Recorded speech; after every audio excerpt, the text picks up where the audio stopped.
West Denver. Sleep deprived and heavily caffeinated. All right, let's do this then. This is the Jeff and Bill Show. I don't agree with that. They don't always agree, but hey, at least they have coffee. Coffee. And each other. I love you, man. God help us. I want to bless him. We need all the help we can get. Now here's Jeff Hunt and Bill Thorpe. The Jeff and Bill Show on News Talk 710 KNUS.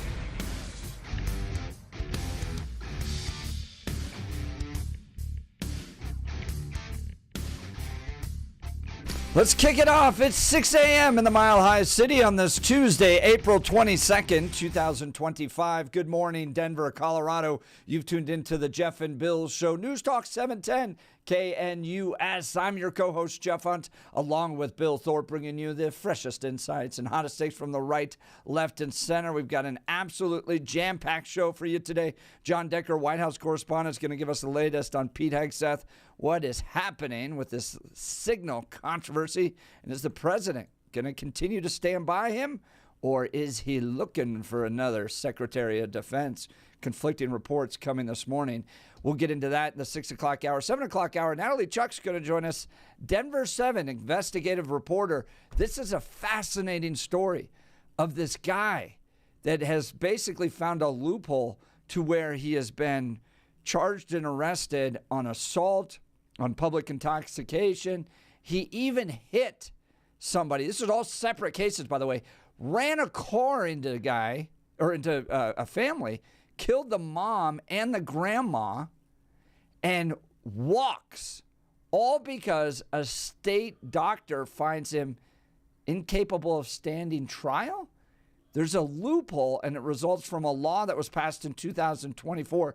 There is a guy on the street walking around today in Denver, Colorado, that killed 2 people while driving drunk and stoned, and it's all because of this legal loophole. Fascinating case. Denver 7 did some great investigative reporting on that. We'll get into that in the 7 o'clock hour. 8 o'clock hour, we're going to take the show up a big notch, Bill. We're going to hang out with a former U.S. ambassador to the Vatican. Yeah. That's amazing. We're going to have to ask him where all the gold is buried. Yeah, this guy is one of the best that Colorado's ever produced.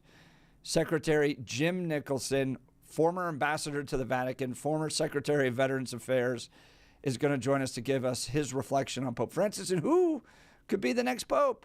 And then Democrats going after hidden fees, but not the taxes you have to pay. We'll get into that in the 9 o'clock hour. So lots to cover today, but now it's time for Blake Olson. Blake Olson. Blake Olson, news and comment.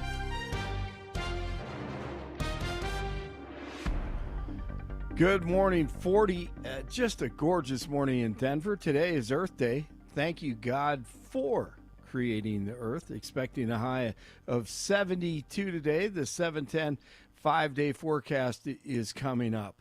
Our top story, a woman has been arrested after the deadly weekend stabbing in Wheat Ridge. Officers were called to the 3900 block of Sheridan Boulevard on Sunday. Witnesses said 2 women were involved in a fight before one of them pulled out a knife and stabbed the other. They found and arrested 47-year-old Imani Tate shortly after the stabbing. The unidentified victim died after she was taken to the hospital. Tate could be charged with second-degree murder and violating a protection order. A teenage girl is dead after falling through an attic in Pueblo. Police say it happened on Friday. Joy Lynn McDonald was at an after-school program at the Rocky Mountain Service Employment and Redevelopment Empowerment Center. Police are treating it as an accident. No other information has been released. The funeral for Pope Francis will be Saturday, and DJT said that he and the First Lady will be in attendance. Inevitable West on X says that Catholics worldwide are now demanding Bishop Athanasius Schneider replace Pope Francis. He gets it. There's an attack on Christianity in the West. This is very serious. Now we are witnessing an invasion They are not refugees. No, this is an invasion of mass Islamization of Europe, which already went on for at minimum 50, 60 years, the Islamization in Europe. But now it is in mass. It is very evident. And so this is a global political agenda by the powerful of the world to destroy Europe culturally and religiously. I mean, to destroy Christianity ultimately in Europe. The White House says there are no plans to replace Defense Secretary Pete Hegseth. The White House X account posted wrong fake news in response to an NPR story that said the White House was in the process of looking for a new leader at the Pentagon. Another reason taxpayers should maybe never pay a penny to NPR. Do it on your own, NPR. But we'll see conflicting reports. The warmongers in D.C., they want war. And who want war? They make a lot of money at it, attacking Hegseth. Stay tuned. A lot will happen today. Sheriff Jeffrey Gall in Maryland, who knows all about Kilmar Garcia, says, yes, your friendly neighbor is MS-13. Have you absolutely. These tattoos, Sheriff? I've seen the tattoos. I've seen the pictures. I've seen the clothing. I've seen the reports of law enforcement and confidential informants stepping forward and confirming not only his place within the gang, but what some of the things that he is accused of doing in order to have the name that he had. I don't have those reports directly in front of me, but I've reviewed those reports as we've dug deeper into this issue and the visit to El Salvador again, and just how just tone deaf it is to go visit this individual in El Salvador. Senator Ron Johnson drops a bombshell on Benny Johnson, says possible hearings coming, trying to get to the bottom of 9/11. Well, start with Building 7. Again, I don't know that you can find structural engineers other than the ones that had the corrupt investigation inside NIST that would say that thing didn't come down in any other way than a controlled demolition. I mean, you just look at that. You talk about molten steel. Again, you listen to the documentary Bravo 7. There's an awful lot of questions. Who ordered the removal and then destruction of all that evidence? Totally contrary to any other firefighting investigation procedures. I mean, who ordered that? Who was in charge? I think there's some basic information. Where's all the documentation from the NIST investigation? There are a host of questions that I want, and I will be asking, quite honestly, now that my eyes have been opened up. I've talked to former Congressman Kurt Weldon now. I will work with him to expose what he's willing to expose as well. And Jeff, with another great interview, this one with a father, a victim of our state's satanic government, lost custody of his daughter. He didn't affirm her gender, fighting against 1312. I can't refer to my daughter as my daughter. I think that's some kind of strange, sinister fascism that came out of left field. I don't approve, and I'm indignant about it, but I'm still living gracefully. You can see it. That was amazing, Jeff. That was, well, thank you, brother, for playing that. I appreciate that. And that was an interview we did down at this rally on Thursday of last week against House Bill 1312, which would put this type of action really into law.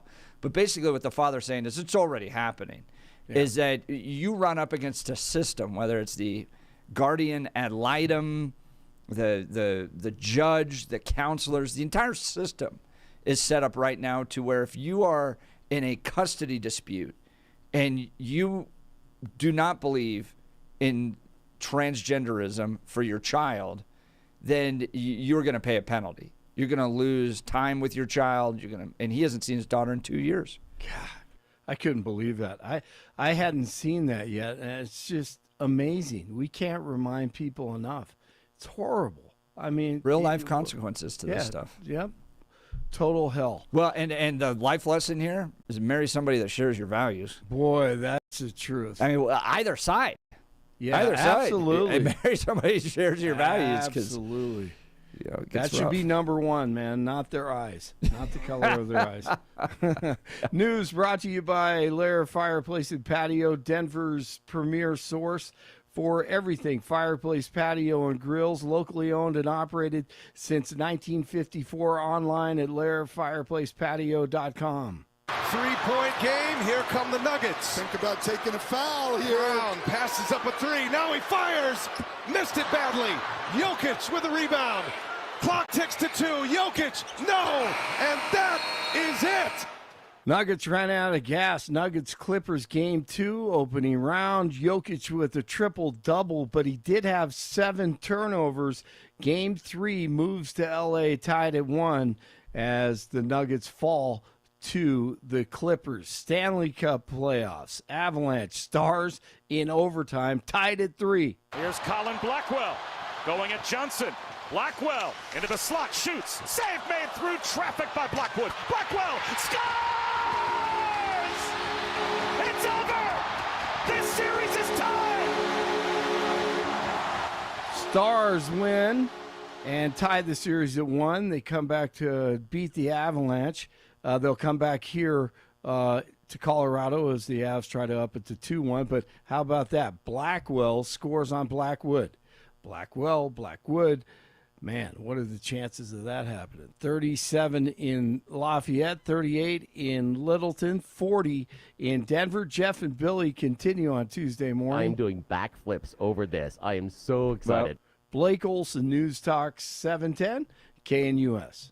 Your KNUS forecast for the Denver metro area calls for a very pleasant Tuesday. We'll be looking at temperatures today and again tomorrow, and also for your Thursday running a little above average. We'll see temperatures lower to maybe a mid-70 for highs. Some morning sunshine, little building afternoon cloud cover. A couple of showers and storms not out of the question today. A better chance of some showers and a few spring thunderstorms Wednesday and Thursday. Lows tonight and the next few nights, low to mid-40s. Weather sponsored by Colorado's Best Roofing, reminding you to protect your home from the harsh Colorado weather and schedule your free, no-obligation roof inspection today at roofingcolorado.com. That's roofingcolorado.com. I'm meteorologist Mark Huer in the 710 KNUS Weather Center.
All right, NPR reporting the White House has begun the process of looking for a new leader at the Pentagon to replace Pete Hegseth, according to a U.S. official who is not authorized to speak publicly, of course. This comes as Hegseth is again mired in controversy over sharing military operational details in a group chat.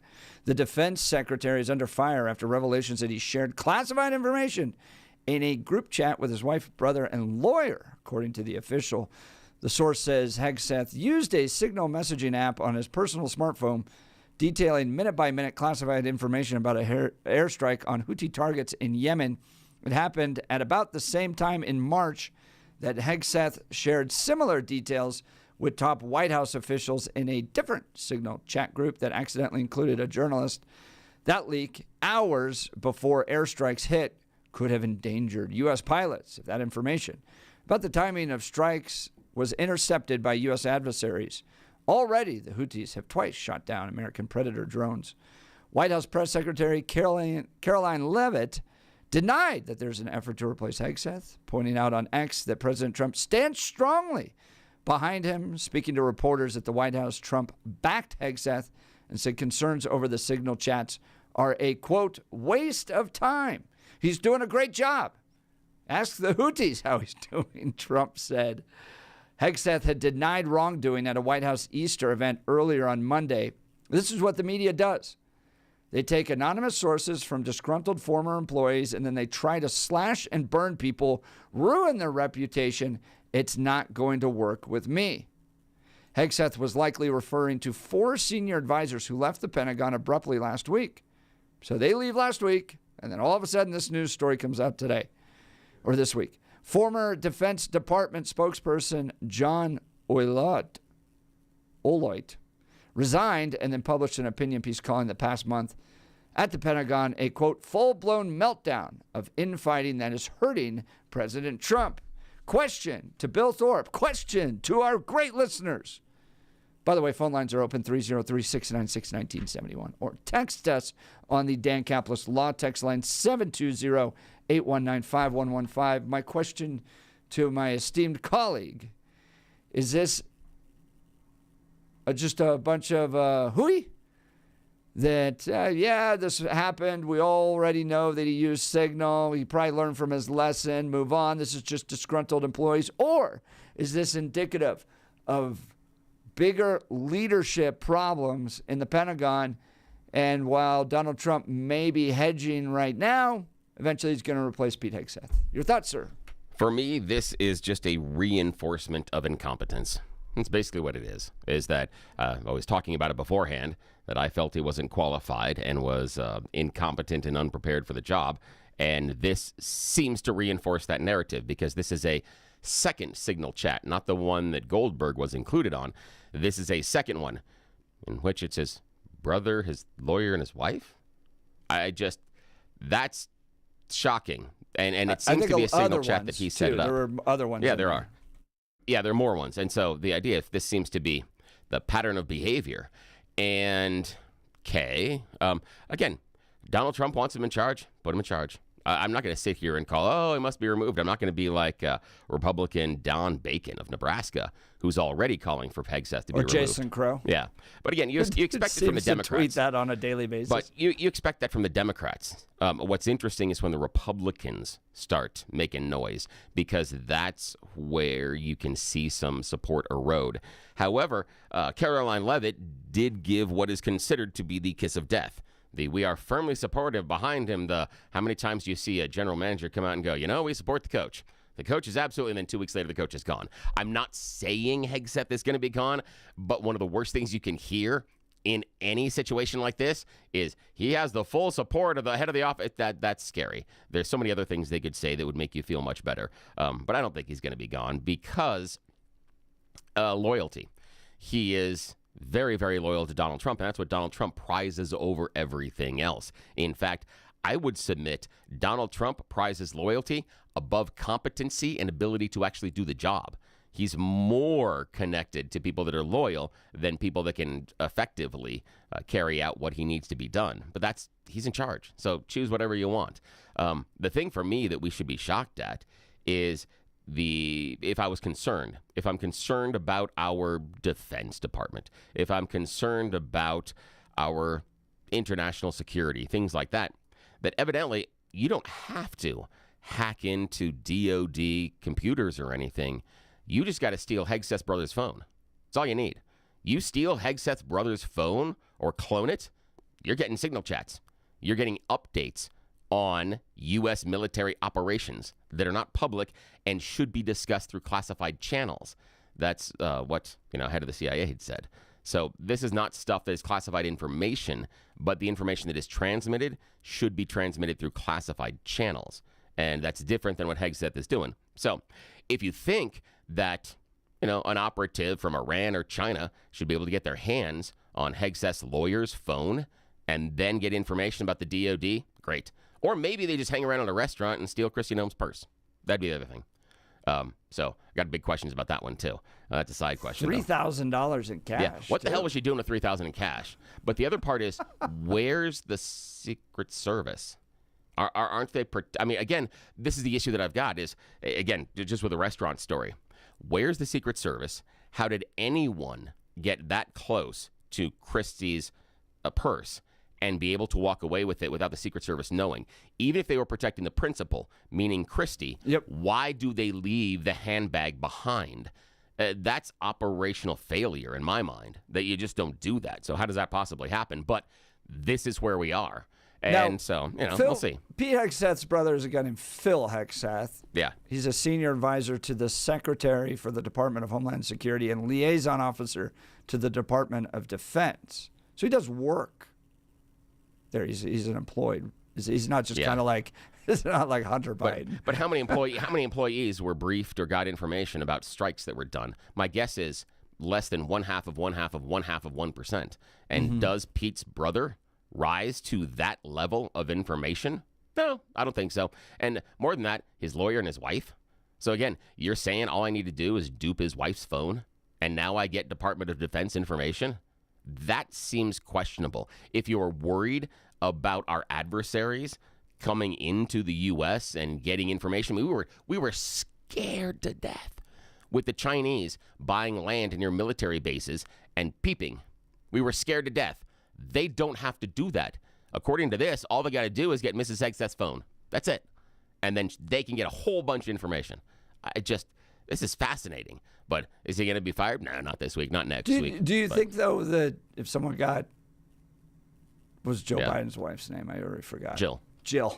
They got Jill Biden's phone? Did they get access to classified information? No, not at this level, because I don't believe that Jill Biden was included in any classified conversations or information. Do I think she probably knew stuff that she shouldn't? Yeah, probably. But do I think that she had it on an unsecured phone? Do I think that she was included by Joe Biden or anybody else on this type of an unsecured chat about what military strikes are going to be taking place, where and when? No, probably not. So that's kind of the issue that I've got is if we found out, if it was the Biden administration, you found out that anybody was being this lax with security, probably a lot of people that would have their hair on fire, screaming about how could you possibly be this unsecure? What about Iran? What about China? What about Russia? They'll know all this stuff. That's where we are at this one. But the part for me is the people that aren't even necessarily part of the government. Pete's personal lawyer. Pete's doing the rounds now. It looks like he's he's got to do damage control. So, you know, he's got to just say how much do you put this under the category? And what the reason I bring this up is because it seems to be an allegation running through at least conservative social media circles right now that this is retribution of a military-industrial complex that doesn't want to be changed, trying to take out the change agent itself. I don't know, because, and here's the issue, is that, isn't it, I mean, aren't the Republicans the super pro Defense Department people? If you had to have, Republican or Democrat, my guess is the military-industrial complex wants more Republicans. It was Donald Trump who said he was going to. Definitely the Bush years. But just in Things general. Have changed on that. I would say just in general. No, Donald Trump was promising to rebuild our broken military.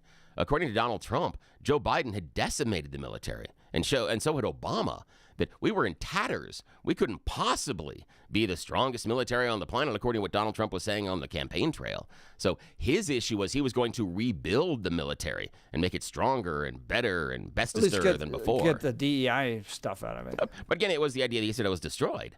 So, I mean, who's that group? It's the Republicans. So that is a narrative that in my mind, the conservatives are floating because they don't want to deal with the actual issue. Because what they're doing is they're obfuscating. They're not addressing in any way, shape, or form Hegseth's behavior. What they're doing is saying, oh, well, this is just other people being mad about stuff. Okay? Even if it is military contractors and stuff being mad about changes Hegseth is making, is it still okay what Hegseth is doing? Is the behavior, right? Like this happened okay? Around the exact same time that the other one did, and can you just chalk it up to a rookie mistake? This was March of the very first few months of the administration. I'm guessing he doesn't want this headache anymore, so he stopped doing this, which is important. But does he need to though? Because if it's the military-industrial complex, or as Hegseth said on Easter morning, and probably what he's saying in the interview this morning is, this is just media, and they're doing the Russia hoax, and this is all blah blah blah. Yeah. So does he need Much to change his behavior? About nothing. Yeah. Does he need to change his behavior? If he I'm guessing if he doesn't want to deal with this headache, yeah. But he doesn't think he did anything wrong. So that's the issue. Is that if he doesn't think he did anything wrong and he's not taking any responsibility for it, then he doesn't have to change his behavior at all, because it's everybody else's issue. Avoid this problem, constantly having to deal with media blowing this stuff out of proportion. Yeah, we'll see. That's I'm not certain that he's wired that way. And the idea being, rookie mistakes, I'm sorry. I'm of the opinion that the Secretary of Defense doesn't get to make rookie mistakes like this. But that Bill, has at to be the far same beyond time, that. you have a military that resulted in 13 soldiers being killed in Afghanistan, and literally nobody paid for that. Was so, the information you want to about talk about Afghanistan mistakes? There's really big mistakes that actually cost lives of American soldiers that no one paid punishment. And in this case, you have signal chats with his wife that's making headlines. Again, I'm okay with the idea of holding Lloyd Austin or anybody else in the Department of Defense liable or just responsible for what happened at Abbey Gate. That's fair. And that can be on the administration not holding anybody responsible. But then again, are we saying, well, the Biden administration didn't hold anybody responsible, for the Trump administration shouldn't hold anybody responsible? I think you're pointing out, like what I'm pointing out is that the media is raking Pete Hegseth over the coals regarding signal chats, while guys, for instance, Jason Crow, calling for his resignation. This must not stand. That's politics. And then his party results in the death of 13 U.S. soldiers in Afghanistan. You didn't hear a peep from him. Not from the Democrats, but you heard a lot from the Republicans.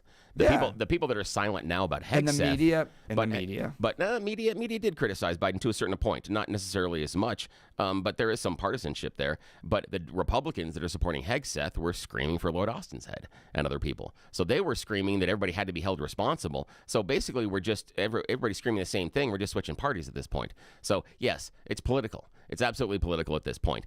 And again, if the Secretary of Defense under Biden or Obama had done rookie mistakes like sharing strategic information on Signal, that'd be an issue. However, I would submit that if some of this information got out and led to the death of one or two Air Force pilots, the Republicans wouldn't want Hegseth to leave.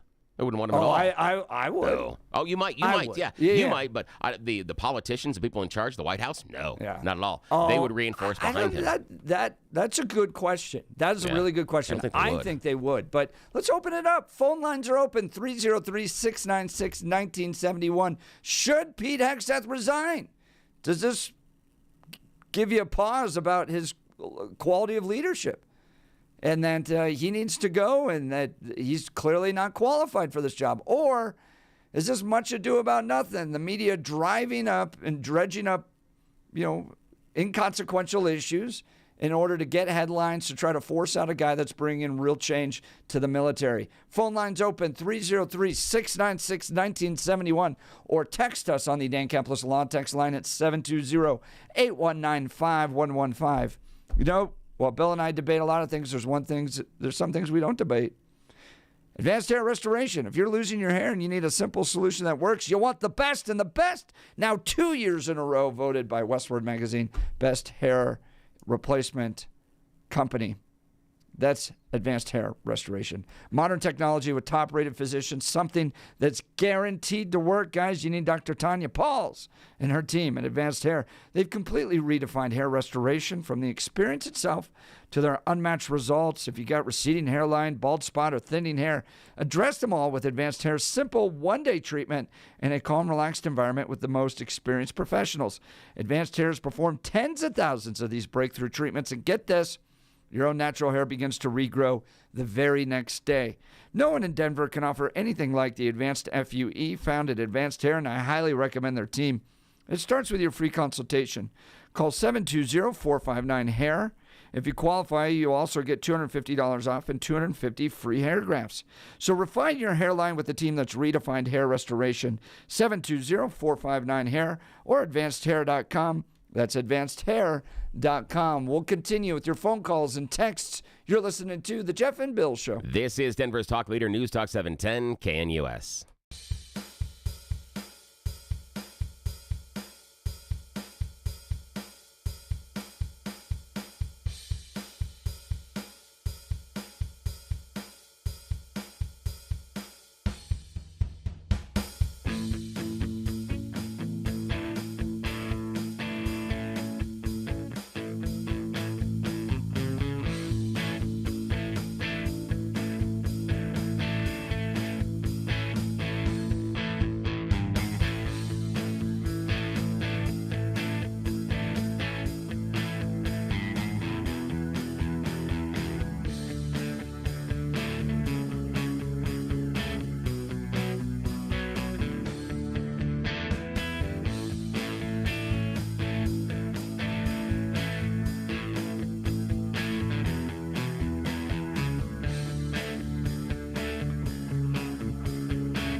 Welcome back to the Jeff and Bill Show. I'm going to talk to you about a company that's not going to give you the runaround. Huh? See the Blues Traveler Rossins there? Yeah, see how that is? Yeah, okay. Anyway.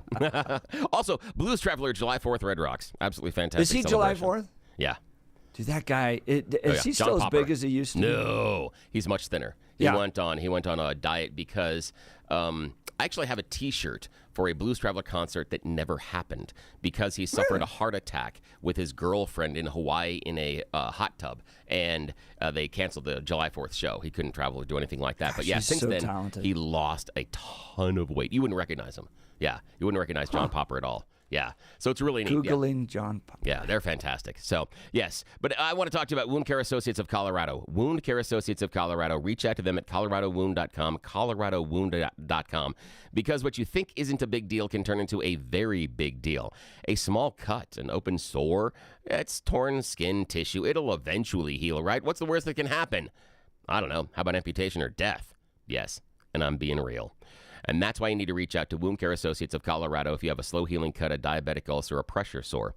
Jennifer Walker, who founded Wound Care Associates of Colorado, made a vow that nobody else was going to have to go through what she did in her own family because her uncle had some comorbidities, diabetes, neuropathy, and he developed a small cut on his toe. He ignored the cut because he had, admittedly, better and bigger things to deal with, his medical conditions and some other stuff in life. But ignoring that small cut on his toe turned into a very big deal because it became infected. By the time he sought medical care, it had really progressed to the point they had to amputate part of his foot. But that wasn't the end of the story. It turned tragic. Just a short time later, Jennifer's uncle passed away from the infection, not from the original comorbidities that he was focused on at the time. So ignoring the problem certainly didn't fix the problem, did it?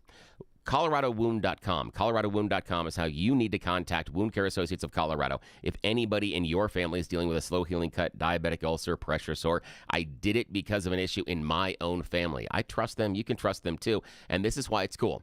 When you contact Wound Care Associates of Colorado at coloradowound.com, they will promote better healing outcomes, meaning they want to close that open skin and tissue so the dirt, germs, and bacteria don't get inside. It would have really made a difference for Jennifer's uncle, and we want to make sure it makes a difference in your family's lives as well. But the really cool part is they go old school. It's concierge service, but not the concierge price. They bring house calls back in form.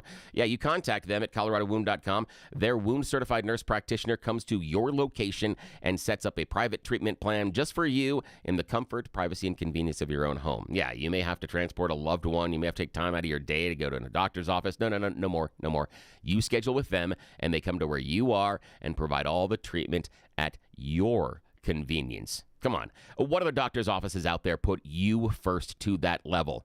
Nobody. That's the answer. That's why you got to reach out to Wound Care Associates of Colorado if anybody in your family is dealing with a slow-healing cut, a diabetic ulcer, pressure sore. Wound Care Associates of Colorado. I trust them. They're working with my family. You can trust them too. coloradowound.com, coloradowound.com, and tell me you heard about them here on the Jeff and Bill Show. Back to you, Jeff.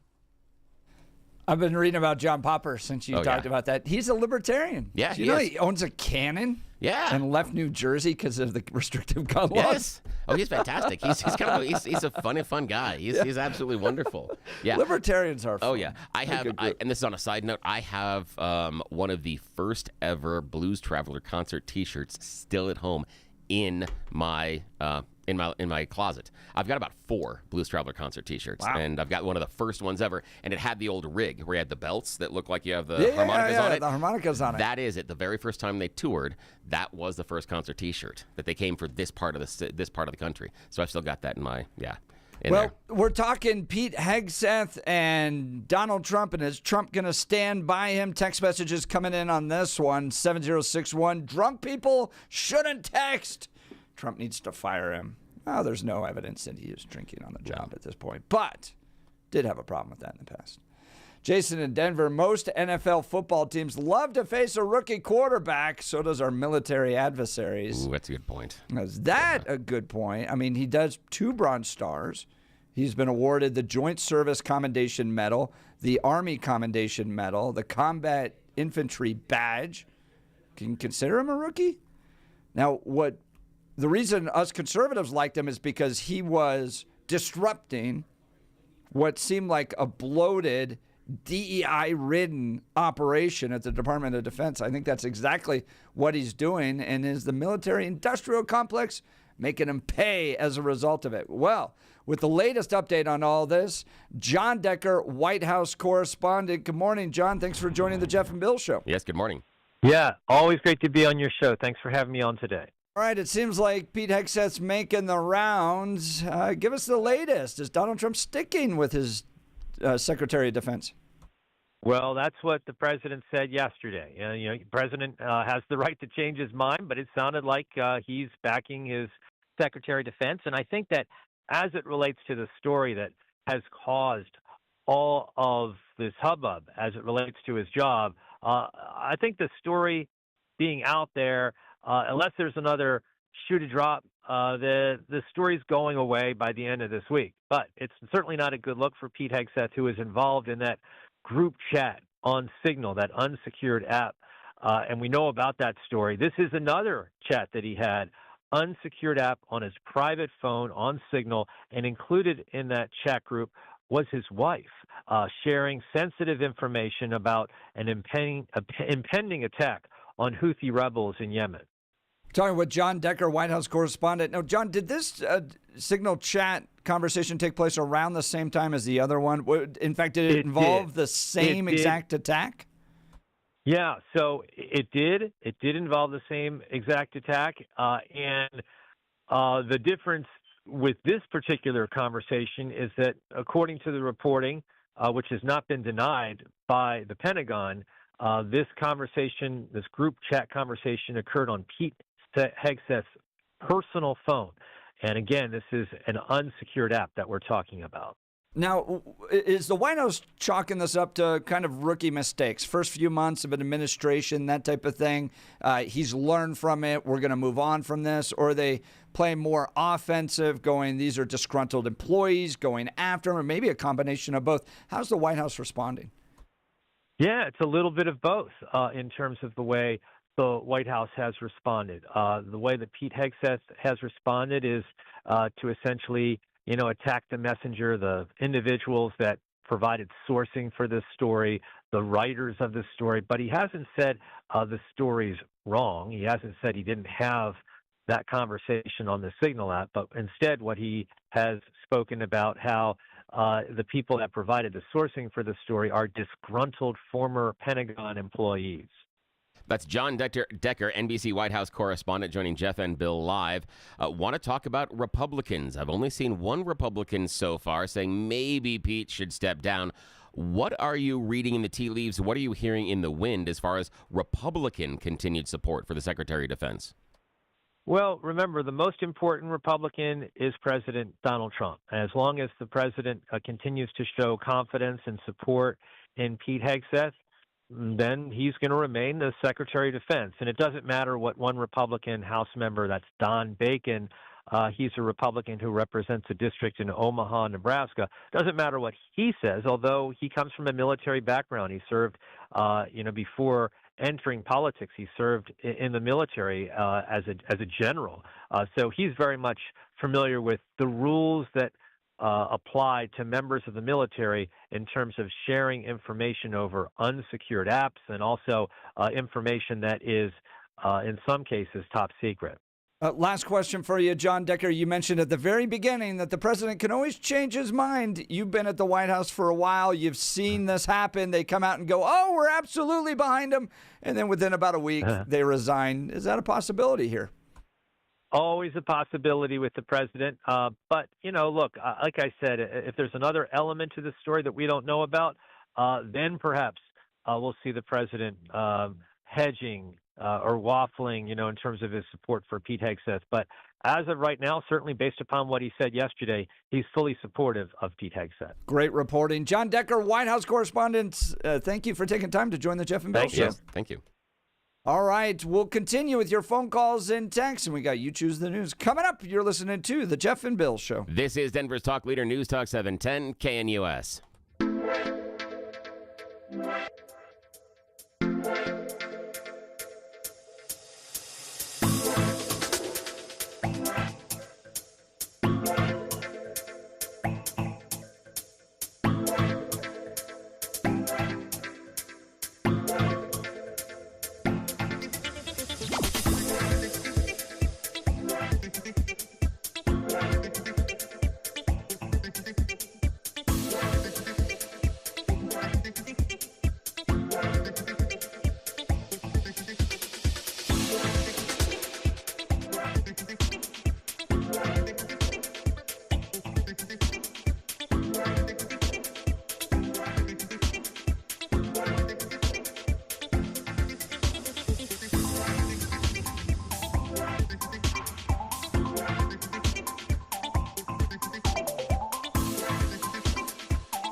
Well, Bill, it's about that time of the morning. People are reaching for what they really need, Yes. which is a liquor.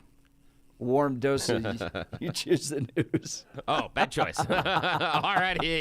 Yes, it's that time of the morning where we get to make questionable decisions, not just the stuff that comes out of my pie hole. It is time for You Choose the News. Yes, it's everybody's favorite fake radio news game show, loved by women, children, and some men all across the country. Yes, you know how we roll. We take really silly stories that I found on the interwebs, giving them even more ridiculous headlines so that we can play this fake radio news game show. Why? Well, the people in charge don't wake up for about another 10 minutes. So we are going to take full advantage of being left unsupervised. Yes, at some point in our lives, both Jeff and I were latchkey kids, and we know the joys of freedom. And this is what we do. Alrighty. Blake Olson, of course, joins us from the newsroom as we play today's game show. Jeff Hunt is in the studio. Gentlemen, here are your headlines for today. Headline number 1. Oh, and there is an audio version of one of the answers if you are lucky enough to find it this morning. Just a hint. Okay, here we go. Headline number 1, auditioning for the sequel to Clueless. Headline number 2, end of a friendship. Headline number 3, push for voter competency. And headline number 4, stop copying me. Mr. Hunt, Stop copying me. Stop copying me. Well, sometimes, there's a unique connection between twins, but identical twins Bridget and Paula Powers of Australia are going viral as they recount an armed carjacking incident that involved their mother. Speaking with 7 News Queensland, the twins did something rather unusual. Have a listen. And one guy, he was up there with our mum, and he went up there, and he was coming back down towards us, and he goes, "Run, he's got a gun." And our heart started to pound, and I said, "Oh, Mum, where's Mum?" And poor Mum was stuck up there, but apparently our brave Mum, she goes, "Are you all right?" Because he had all blood all over his face. Yes, And he goes, they are speaking in sequence, and they're even wearing the same shirt, and they do the same gestures as they're talking. It is not planned. It is totally off the top of their head. So that's overlaid. They're not talking at the same time. Yes, they are. They're standing right next to each other. What? Why are they talking at the same time? They're both being interviewed. They're twins, and they're being interviewed about mom involved in a carjacking incident. No way. Yes. They're talking at the same time. How close to him do you think you were? Well, see, he was up there, and we were past our driveway. Yes, they're standing next to each other, talking to the reporter at the same time. And they are wearing the same shirt, and many of their gestures are the same. Sometimes one will make the same gesture with the right hand, the other one's doing it with the left hand at the same time. But yes, they speak in sequence. The twins actually run an animal rescue organization in Australia, and they previously appeared on Good Morning Britain in 2016, where they did the same thing in a conversation with host Piers Morgan. And they said, yeah, they speak in stereo almost all the time. Yeah, crazy to hear about. Yeah, in fact, here, we got a minute here. We're going to go back. Blood all over his face. And he goes, "I'll shoot you." She goes, "Hey, I'm here to help." Yes, that's them talking at the same time, standing next to each other. That'd be I know. so annoying in a family. Yes, it would be. Just one of you. Yes, just one of you. Stop it. Yes. But, What oh are my their God, I couldn't names believe again? it. Hang on a sec here. Got to go back over. It is Bridget and Paula Powers. Bridget and Paula Powers. I've gotta Yeah, see out of this. Queensland, Australia. Yeah, isn't that crazy? Alrighty. That is nuts. Blakey, you're up now, sir. Auditioning for the sequel to Clueless. End of a friendship or push for voter competency? End of a friendship. Yeah, this is going to be totally the end of a friendship. Pfft, man's best friend, my foot. A walker who was injured after falling from a steep Lake District crag told mountain rescuers his dog Benji pushed him. Evidently, Benji didn't get enough treats before they left for the hike.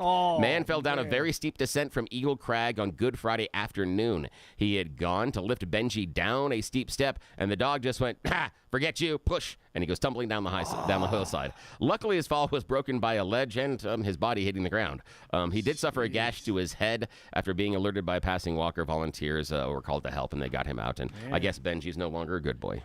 That happened to Brian Creasy about 25 years ago. Yeah, exactly. Remember Tripped him. that? Yeah, exactly. My dog tripped me. Yeah, sure. I think your dog doesn't like you.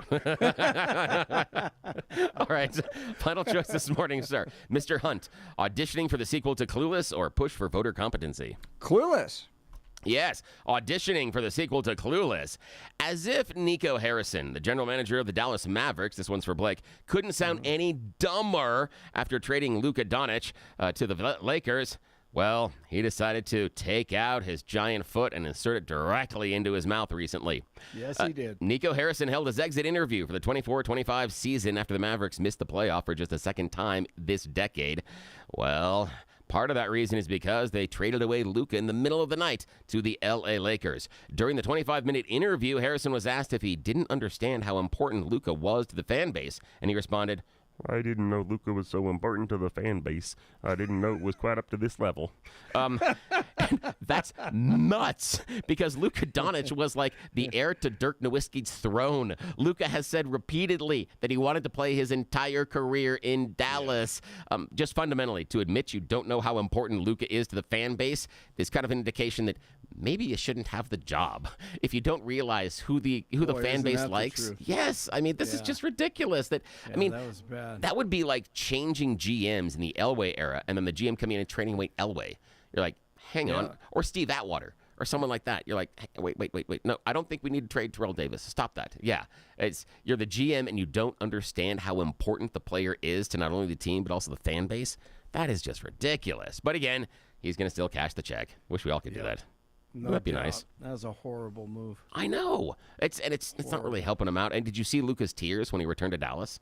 Oh yeah, I did see that. That was crazy. No, it is. Yeah. They loved him. Because it's not like getting rid of Michael Malone or anything. No, not at all. Not the same thing. No, it's a superstar. Yeah. That's a once in a lifetime type player. Yep, exactly. Yeah. That's huge. Well, that's it. That's the end of You Choose the News. Back to you, Jeff. All right, Jeffco judge dropping charges against a man accused of killing 2 women in a 2021 drunk driving crash. You'll never believe the reason why. You're listening to Jeff and Bill. This is 710 KNUS.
It is 7 a.m. in the Mile High City on this Monday, April 22nd, 2025. Good morning, Denver, Colorado. You've tuned into the Jeff and Bill Show. News Talk 710 KNUS. I'm your co-host, Jeff Hunt, along with Bill Thorpe, bringing you the freshest insights and hottest takes from the right, left, and center. Coming up after news and comment with Blake Olson. A Jeffco judge dropping charges against a man accused of killing 2 women in a 2021 drunk driving crash. Denver 7 has done some great investigations into essentially a loophole, a change in a law that took place last year that is essentially said if a state doctor deems you unsuitable to stand trial, the judge must dismiss the case. Now, what does it mean to be deemed to be unsuitable to fit trial or stand trial? Well, essentially things like a traumatic brain injury from a car accident where you killed 2 people. So let me explain this again. Dude runs into 2 women, kills them, car explodes, fire, all that stuff, hits his head during the car accident, okay? Gets a TBI. Also has ADHD. And a state doc goes, he's unfit to stand trial. Now, under Colorado law, he must be released. He has gone on to get a whole bunch of other criminal citations, from drinking in public to fighting, all that stuff. The dude is out, and he killed 2 people. We're going to talk with Natalie Chuck of Channel 7 all about this, and maybe hopefully some potential changes in laws. I outreach to Republicans on this because this is something that's got to be addressed. But now it's time for Blake Olson. Blake Olson. Blake Olson, news and comment.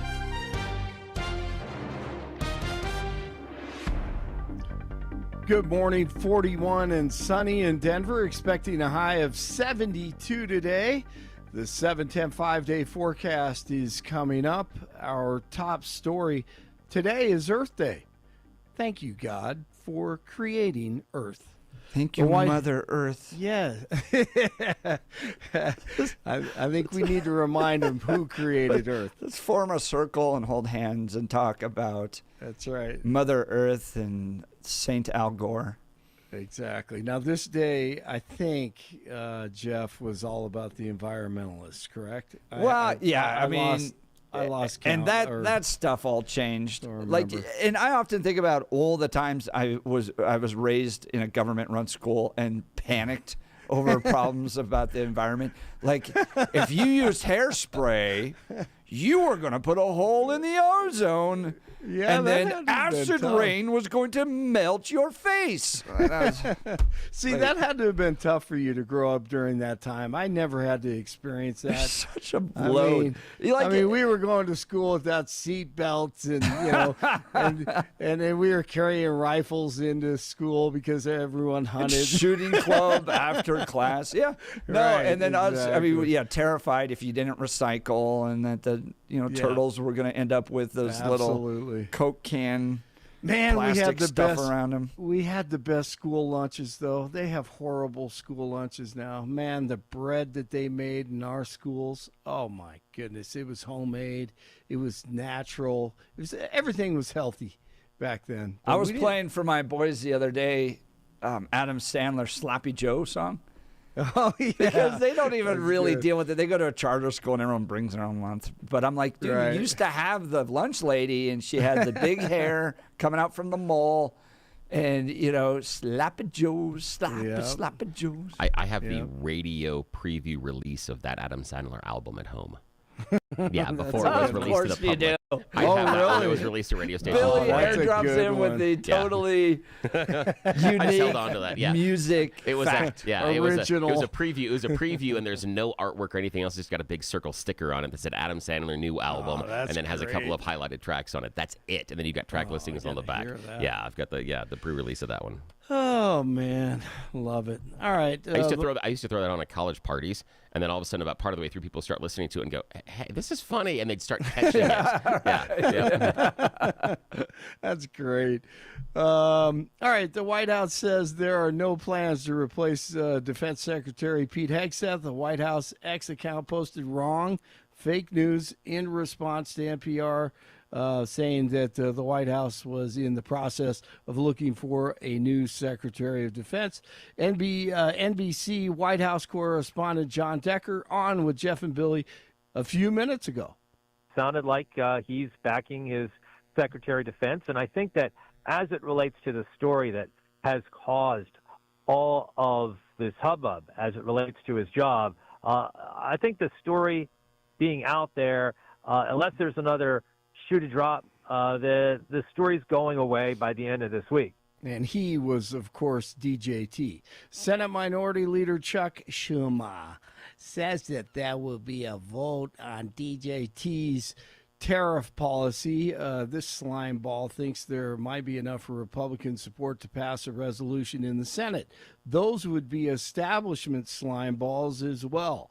VP J.D. Vance announcing the U.S. and India have officially agreed to terms to begin trade negotiations. That America and India have officially finalized the terms of reference for the trade negotiation. I think this is a vital step.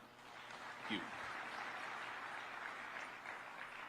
I believe this is a vital step toward realizing President Trump's and Prime Minister Modi's vision, because it sets a roadmap toward a final deal between our nations. Google is back in court after a federal court ruled the company operates a monopoly.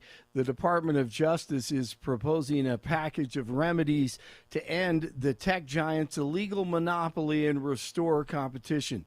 The hearing, which started Monday, will determine if the company can remain in its current form or will have to face penalties like selling off its Chrome web browser. Rumors of a visit by personnel from DOJ prompted a brief protest in Boulder on Monday. Federal budget cuts implemented by DOJ have led to employee layoffs at Boulder's Department of Commerce campus. Congressman Joe Neguse was visiting the campus on Monday to speak with employees of agencies that have been affected by the layoffs. He told several dozen protesters the DOJ visit was just a rumor and that no further layoffs have been scheduled for the campus. Pueblo School District 70 says they were victims of an apparent swatting incident in Pueblo West. A Pueblo County Sheriff's Office representative says the alleged email threat on Sunday came from out of state and not from a student. In response, 3 schools were closed and enhanced security was sent to school campuses. Students are cleared to return back to school today. That's an interesting story. The funeral for Pope Francis will be Saturday. DJT said that he and the First Lady will be in attendance.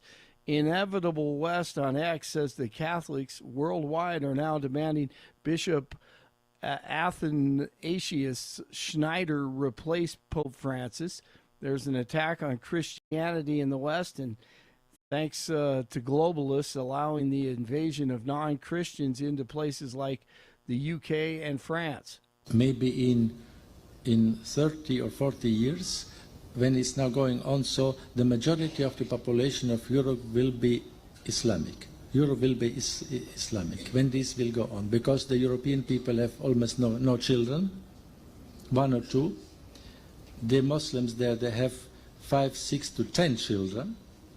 And so it is, you can only make mathematics, and then you can see that they will be in the majority.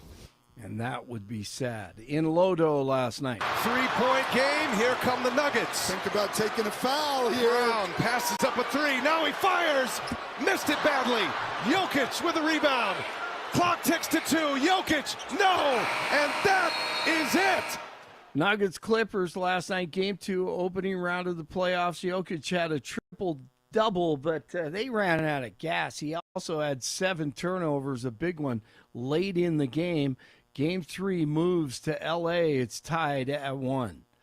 Stanley Cup playoffs. Avalanche and the Stars in overtime tied at 3. Here's Colin Blackwell going at Johnson.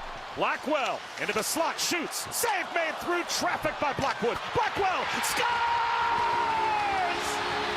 It's over! This series is tied! Avalanche fall to the Stars 4-3 the final. Blackwell scores on Blackwood. What a game last night. 39 in Parker. It is 40 in Glendale, 41 in Denver. Jeff and Billy continue on Earth Day. Hoaxsters. This group, no, this group right here. Hoaxsters. Blake Olson. My name's Blake. News Talk 710 KNUS. Your KNUS forecast for the Denver metro area calls for a very pleasant Tuesday. We'll be looking at temperatures today and again tomorrow. And also for your Thursday, running a little above average. We'll see temperatures lower to maybe a mid-70 for highs. Some morning sunshine, little building afternoon cloud cover. Couple of showers and storms not out of the question today. A better chance of some showers and a few spring thunderstorms Wednesday and Thursday. Lows tonight and the next few nights, low to mid-40s. Weather sponsored by Colorado's Best Roofing, reminding you to protect your home from the harsh Colorado weather and schedule your free, no-obligation roof inspection today at roofingcolorado.com. That's roofingcolorado.com. I'm meteorologist Mark Huer in the 710 KNUS Weather Center.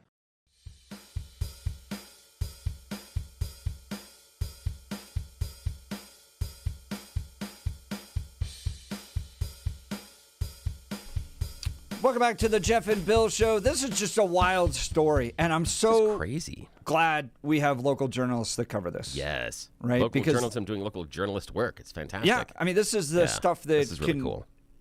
change lives if we can get it changed. So Denver 7 has been investigating a Jeffco judge, and she even admits her hands were tied in this ruling because of this law. The judge did not want to let this person out. Okay, had to drop charges against a man accused of killing 2 women in a 2021 drunk driving crash. The dude plows into these ladies with his car, and car explodes, fire. One dies on scene, one dies a little bit later. And this guy ends up with a traumatic brain injury from the accident he caused. Okay? He then goes to trial, and state doctors deem him incompetent to stand trial because of this traumatic brain injury, in combination to some ADHD stuff he has too. Now, the prosecutors challenge the doctor, and this doesn't happen too often, because they have body camera footage of this guy interacting with police. Ramirez is his last name. By the way, he's driving more than 100 miles an hour when he hit these 2 ladies. And there's other subsequent body camera images from other instances he's had with police that show him interacting just fine. And this is post-crash. Yeah, post-crash, like years afterwards, okay? Yep. And then because these state docs deem him incompetent to stand trial, and because of a new law that got passed a year ago, the judge has to dismiss this case, and he gets to walk. There's a dude just out hanging out in Denver right now, and he killed 2 people in this car accident. So the reporter that's dove into all of this, done great investigative work, is Natalie Chuck with Denver 7. Great She work. joins us now on the Jeff and Bill Show. Good morning, Natalie. Thanks for joining our program. Good morning. Thanks for getting up with us. Good morning. Thank you guys for having me. I'm going to warn you, I've got dogs in the house, so I'm hoping they don't want to answer any of your questions. Oh, we would love to have them participate. Now, again, just for because I guess I'm weird. What are the kind of dogs, and what are their names? This is so much more important than this. Okay. Well, absolutely. German Shepherd, Lulu, and the Border Collie, Sky, both girls. Oh, my gosh. You've got a busy household. Now, she just said their names, so they're all coming over. Yeah, exactly. Lulu and Sky are walking over. Going, yes. What do you need? Yes, and say that Jeff and Bill said, yes, you can have treats right now. Yes, it's okay. Yeah. Okay, great. Yeah. Oh, great. So this is a wild case. You've been following it for a few years. I gave folks a brief overview of it, but just the other day you were in the court talking to Guillermo Ramirez, who is the gentleman at the center of all this, but give folks a sense of what has happened and the loophole that allowed this to take place. Yeah, well, first of all, thank you so much for that great recap. It's a lot to digest, I know, as I was combing through all of it going, I really hope people are going to understand what's going on here because there's so much to dive into. But yeah, officially last Thursday it was that judge dismissed that case. She had worked for a few years at this point. This happened back in 2021 to try to keep it going, really. She was waiting to continue getting other evaluations, but at the end of the day, multiple doctors had the same finding, incompetent and not restorable. Depending on how you take those evaluations, some people want to argue that maybe that wasn't thorough enough. Some people might think that that's a fair assessment, but that's kind of where they are. And yeah, this law that passed in the 2024 session really ties the hands. And what's so interesting is that it's all because of this one word, right? The law used to read that a judge may dismiss the case if it's incompetent and not restorable as a finding, and that may change to shall, and that's where this all started. Yeah, and I went and looked back at this law, and I was even texting with some lawmakers on this. This was passed bipartisan, almost unanimously. So I think it was one of those things where lawmakers were told it did something, and they weren't quite aware of the fact that that one particular word could create real problems. I mean, these bills are oftentimes multiple pages. So, but I think it's something that needs to be addressed. Now, this guy, let's go to the facts of the case. Guillermo Ramirez hits these two ladies. He was driving over 100 miles an hour, drunk. He had marijuana in his system, and he's had some subsequent run-ins with law enforcement. Talk about this gentleman, Guillermo Ramirez. Yeah. And so just to clarify a little bit, yes, so his passenger in his car died. She was a young woman, mother of 3 kids, and then he hit another car with a family in it, 2 siblings who were adults, and a mother, and the mother in that car died. So 2 separate cars, 2 women, but yes, they both passed away. And then we come to find out through requesting Jeffco court documents, or the DA's office over there, that he did have those subsequential arrests, and that's how they use that body cam video. But what's so interesting is you come to realize that while those cases, some of them were dismissed as well because of the same incompetent and not restorable finding. It's just that judges in those cases chose to dismiss it much more early on than in this one that continued dragging out. And so sometimes, because those cases get dismissed for an incompetent and not restorable finding, they're sealed. So the only reason that we were able to read through any of those documents is because they were in evidence as another case, right? So in those instances, he was allegedly in Lakewood, caught with a girl in a car drinking tequila. The car was parked. It was not moving, but still, given the circumstances, that one kind of stuck out to us. And then prior to the crash, he had a domestic violence case going on against a girlfriend who was a minor at the time. Ramirez was 18 when the crash happened in 2021. And then that one did eventually get dismissed after the crash happened, again, because of that competency finding. So really just fascinating. There was another one that he was cited in Denver for fighting in public. It's my understanding that was a fight with a neighbor, but that one was also dismissed. So, it was dropped by the prosecutors. So really interesting stuff. Now, I'm just having a hard time wrapping my brain around the way our law works in Colorado, because you can commit these atrocities where people die. And from my reading of the law, the belief was, well, if you're incompetent to stand trial, at least we're going to get you off the street into a mental health facility. But from my reading of your articles, the challenge is there's not enough beds. So if there's not a bed for these people to go to that commit these atrocities, then they're just released? Is that essentially what is happening here? Yeah, it essentially is. And, I'm glad you brought up the bipartisan part of this, because I do think that everyone who's involved in these, right, the victims, the judges, the officials, they can understand, the legislators, that the goal of this bill was to prevent people from sitting in jails who need mental help and just sort of, for lack of a better term, wasting away while they wait for a trial that keeps getting kicked and kicked and kicked because they're never going to be found competent, right? However, the caveat in the first case that we covered, you can go back and look at it, involving a doctor in Lakewood, and he was the first one to bring this to our attention. We covered that a few months back.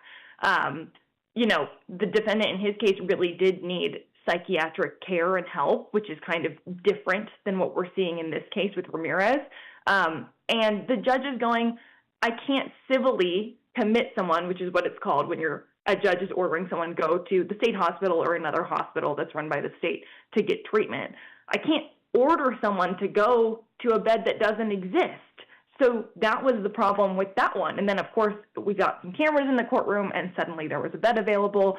Call that TV magic, call that coincidental timing, whatever you want to call it. But that is the problem that they're seeing. And there was no fiscal note, passed with this bill to allow any sort of funding to hopefully ramp that up. So there's good intent, I think, from everybody involved. But in terms of the way they're rolling out the system, that's up to interpretation as to whether that's working or not. We're talking with Natalie Chuck. She's with Denver 7. She's an investigative reporter. Article coming out.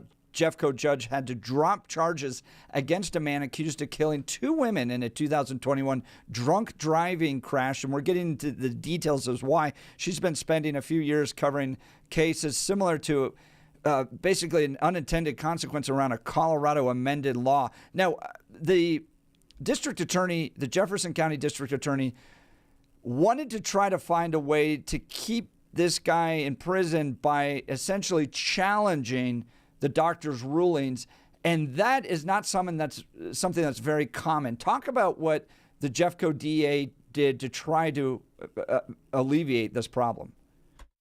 Yeah, definitely not common, and I was glad that they said that. We interviewed them afterwards, and they addressed it's not common for us to do this. Typically, you kind of take a doctor or two's findings at face value. In this case, instead of getting a second evaluation of him, the judge said, you can call in the doctors who evaluated him to testify at competency hearings, and then I will make a decision. You can come and make a case as to why these doctors didn't do their job in the prosecution's opinion. And what is so interesting about this is that I was explaining to someone, typically when you're looking through these court documents and if someone is found incompetent and not restorable, which for anyone who doesn't know, that just means they are not mentally capable of aiding in their own defense, right? There's kind of a stamp on the court documents, and that's all it says, because obviously with HIPAA, we're never going to get an inside look at exactly what these evaluations said. But what's so rare in this case is that we did, because we could order the court transcripts of the doctor testifying as to why she found him incompetent and not restorable. And again, that is just super rare for prosecutors to do. And they tried to essentially poke holes over the course of 3 different hearings in their theory by playing out body cam video in the middle of court going, well, clearly he's able to communicate here, and this is while you guys have been evaluating him. And look at his restoration assessments, basically him going to these sessions and trying to become restorable.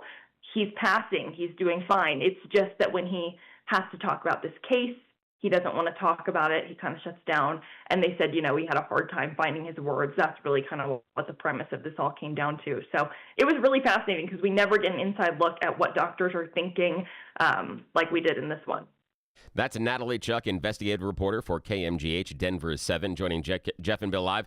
We're talking about a 2021 drunk driving crash in which the driver kills 2 people but has been declared incompetent, so doesn't have to face any charges. But question is, how was the person determined incompetent, and is there any way they would be held, responsible for the crash later on? Now, personally, I feel this is more of the intent of the law as this loophole was crafted out. I'm not going to have you speak to that, Natalie. That's not fair. You do actually journalism stuff, and we just get to be talk show host. But the question I've got for you is, in your history and looking into the case, did you find anything with the defendant where he was employed? Was he working? Was he living in a group home? What sort of support services did he need? And what I'm looking at is if he is mentally incompetent and has a problem participating in his own defense or even making a judgment call between right and wrong, what do we see in the rest of his life? Is he able to hold down a regular job, or does he have to have support, and does he have to live in a group support home system in which someone that normally would have this type of a mental condition would be required to do? What did you find? Yeah, that's a good question. So in the records that we obtained, we did not have any sort of documentation citing jobs, working. Sometimes that will come out in court documents showing that somebody was at work or had a job or was not able to keep it due to XYZ. That didn't come up in this, and I think it's so important to remember in this case that he was 18. He had just turned 18 when this crash happened. So there was some mention in some records of criminal involvement when he was a minor, but again, he's a minor at that time, so there weren't a lot of specifics in there about what exactly went on. And if anything went on behind the scenes, with his family or loved ones trying to get him some sort of mental health treatment, that wasn't documented for us. Beyond any sort of treatment that was required by courts to go to restoration sessions, I didn't see anything in there in terms of any sort of help. But when we sat down with the director of the Office of Civil and Forensic Mental Health, that's a mouthful, she did say that they are trying to implement these group homes and that they're voluntary, they're not court mandated, and they encourage people to go to them. But again, if something isn't court ordered, and as we know, even sometimes if it is, it's tough to kind of assess if and how that is working for people unless they come forward and tell us themselves. Oh, boy. Natalie Chuck, investigative reporter with KMGH Denver 7. Boy, do we feel you. Jeff and I both have 4 kids, and we understand the idea of telling our kids it's absolutely necessary to clean your rooms. And then they go, I just forgot. Yeah, I totally get that. The idea that if it's not as court mandated, the room doesn't get cleaned. So if you don't hold the allowance hostage, the room doesn't get cleaned. Now, I got a call off air, and they wanted to kind of address this. We touched on it a little bit, but Natalie Chuck, investigative reporter with KMGH, was there any way that the DEA could have held him in some sort of a program or held him in custody longer? And what the caller was looking at is we had the shooter in Boulder, and when they were declared mentally incompetent, they were in a mental health facility and had some other parameters around them. Why, in this case, do we not approach this defendant who did, and now granted, not necessarily the same crime, but did end in fatalities? Do we not have them into some sort of a mandated state program? Why is that not a part of this, just from your investigative reporting? Yeah, it's a really good question. I think it is subject to interpretation. Obviously, everybody in the country knows about the King Soopers mass shooter and other big cases where competency has been brought up in Colorado. I'm trying to figure out how to put this delicately. Whether someone will go on record and say why different defendants get treated differently, I haven't had them do that yet. I have heard from multiple people during our coverage saying if these cases that we've covered were higher profile, would the outcome be different? And it's a question that you kind of have to sit with and think about, because at the end of the day, like you can hear in our story, the director, Leroy Joseph, says not everybody who is found incompetent and not restorable necessarily is going to qualify for a bed in the state hospital in Pueblo, another bed at a mental health facility. Maybe they're incompetent to stand trial, but they can drive a car and have a job and operate in society. And legally, that is kind of the definition of incompetent and not restorable. It doesn't necessarily mean that someone's going to get intense psychiatric treatment until they are better. A Jeffco judge has dropped charges against a man accused of killing 2 women in a 2021 drunk driving crash. Natalie Chuck has done great investigative work on this. Natalie, you spoke with the family impacted by this accident. They, in your reporting, said they plan to challenge this, to even go to the state legislature to try to get some changes. Talk about what they're doing to try to make a difference here. Yeah, absolutely. And, too, like I said, we covered this Lakewood case, a separate case a few months ago with Dr. Scott Green, and he said the same thing, right, that he has every intention of trying to take this to the Capitol and the legislative floor and discuss changes that they can make to it. And I think right now for the Bowmans who were involved in this case, they are kind of having to re-grieve all of it again. And that's something we consistently hear from victims, right? Saying that it's almost like until the court proceedings are done, and this has been going on for years for them, they cannot get through the healing process. They cannot work to feeling better. They were a very close family, 2 siblings with their single mom. They all lived together into their adult lives and spent pretty much every single day together, every waking minute. So I think that his intention is hopefully to kind of use this experience as drive and force him into making this change at the legislative level. While it's too early to say concretely what exactly they're doing and how they're going to go about that, I'm sure they would be glad to hear from any lawmakers out there who might be listening to this who want to get in contact with them and possibly listen to the changes that they would like to see happen. I know for a fact, I'm sure they would like that. And that goes for any of our coverage that you guys see and any other victims that you want to reach out to. That's Natalie Chuck with Denver 7. Natalie, bottom line, Guillermo Ramirez is out. This is a dangerous person who has led to the death of innocent people here in Colorado, and he's now out there on the streets. And history of questionable decision making, and he's out on the street to make more questionable decisions based on a ruling that he makes questionable decisions because of a brain injury. Wonder what's going to happen. It's heartbreaking. Well, Natalie Chuck, great reporting. Thank you for taking time to join the Jeff and Bill show this morning. Yes, thank you so much. And tell Lulu and Sky they were wonderful little girls. They're fantastic. Thank you so much. But I'm them at Bay down here. So thank you guys so much. I really appreciate it. Any opportunity we have to try to get more information out there about our reporting, we're happy to. Thank you. That's Natalie Chuck with Denver 7. I want to talk to you about our friends over at the Colorado Farm Bureau. Whether you pulled out your skis or snowmobiles this last winter, it was a great year for winter fun. But the snow means even more to Colorado agriculture, and I want you to know that our state's farmers and ranchers are doing their part to protect our future water resources. The people of Colorado agriculture always have conservation, efficiency, and reuse top of mind when it comes to water use. As the metro area continues to grow, Colorado Farm Bureau leads talks with state policymakers about preserving water for all areas of the state as pressure on the water system grows. It's going to take all of us to find a solution.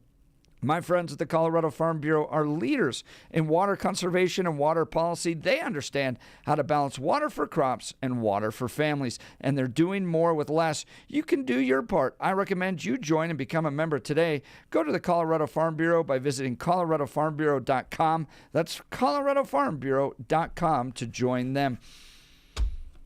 I was a little disappointed to see Republican support of this bill yesterday. Yeah. When I did my research on it. And it's nearly universal. That thing passed almost all the way through the Senate. So my concerns are I think the Republicans missed this one, and they need to fix it, and I think they should lead on it. So I'd like to see Republicans down at the state legislature lead on this because you have a dude out there. Yeah, and think about this. Who hurt his head because he killed people.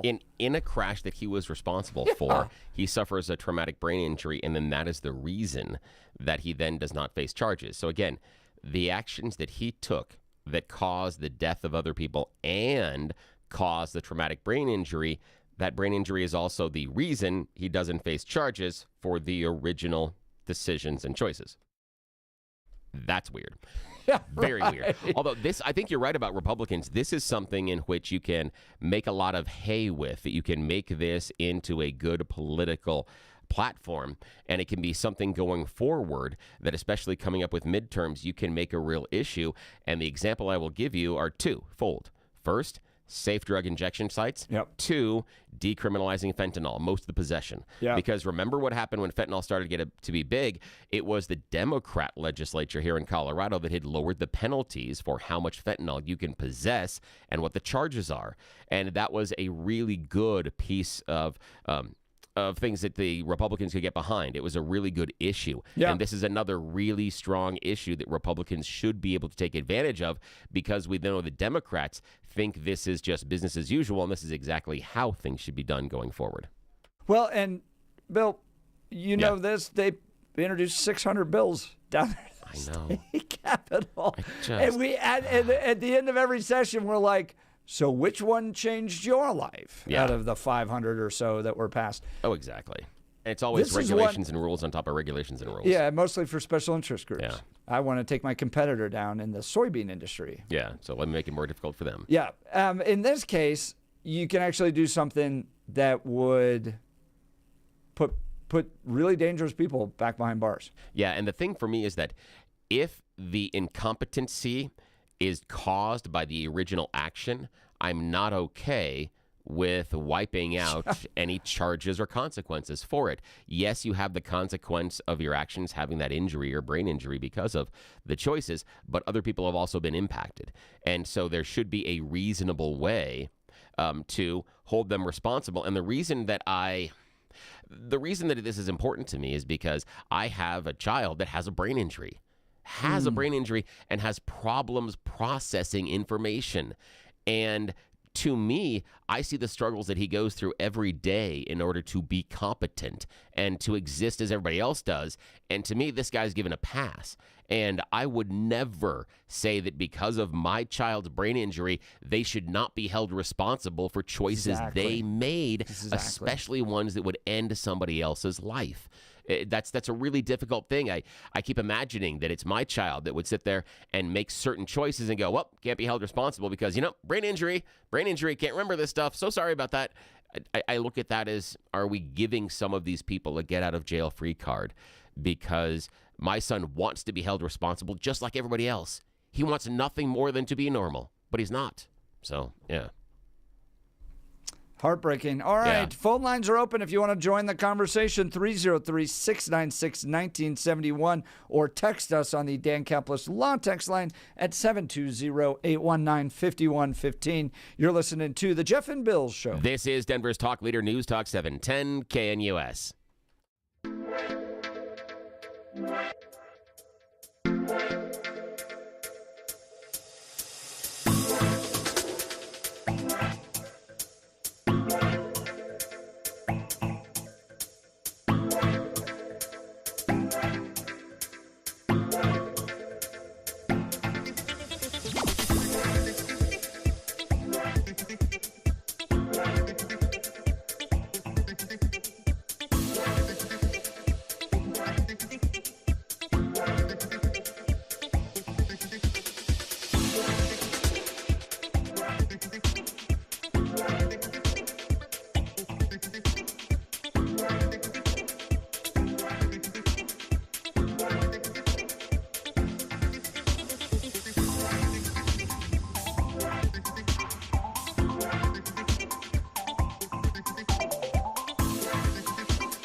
Welcome back to the Jeff and Bill Show. Fascinating case coming out of Jefferson County. Guy hits a car.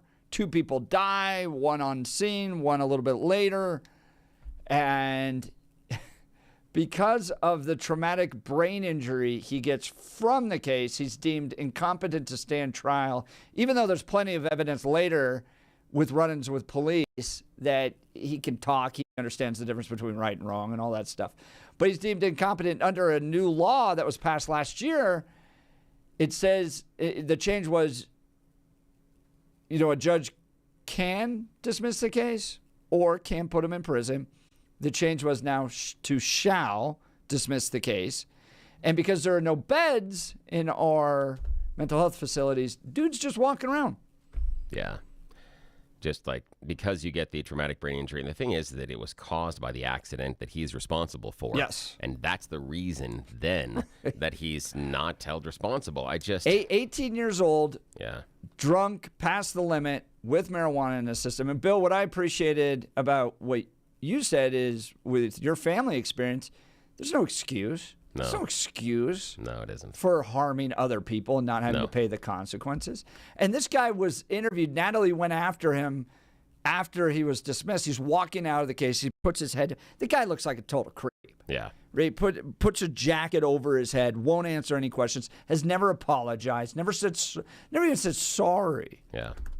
The thing for me is the idea of the responsibility and the idea being that, okay, what I have a difficulty with is I can see someone who is declared mentally incompetent or has some challenges getting themselves into a situation where they didn't realize the consequence of their actions.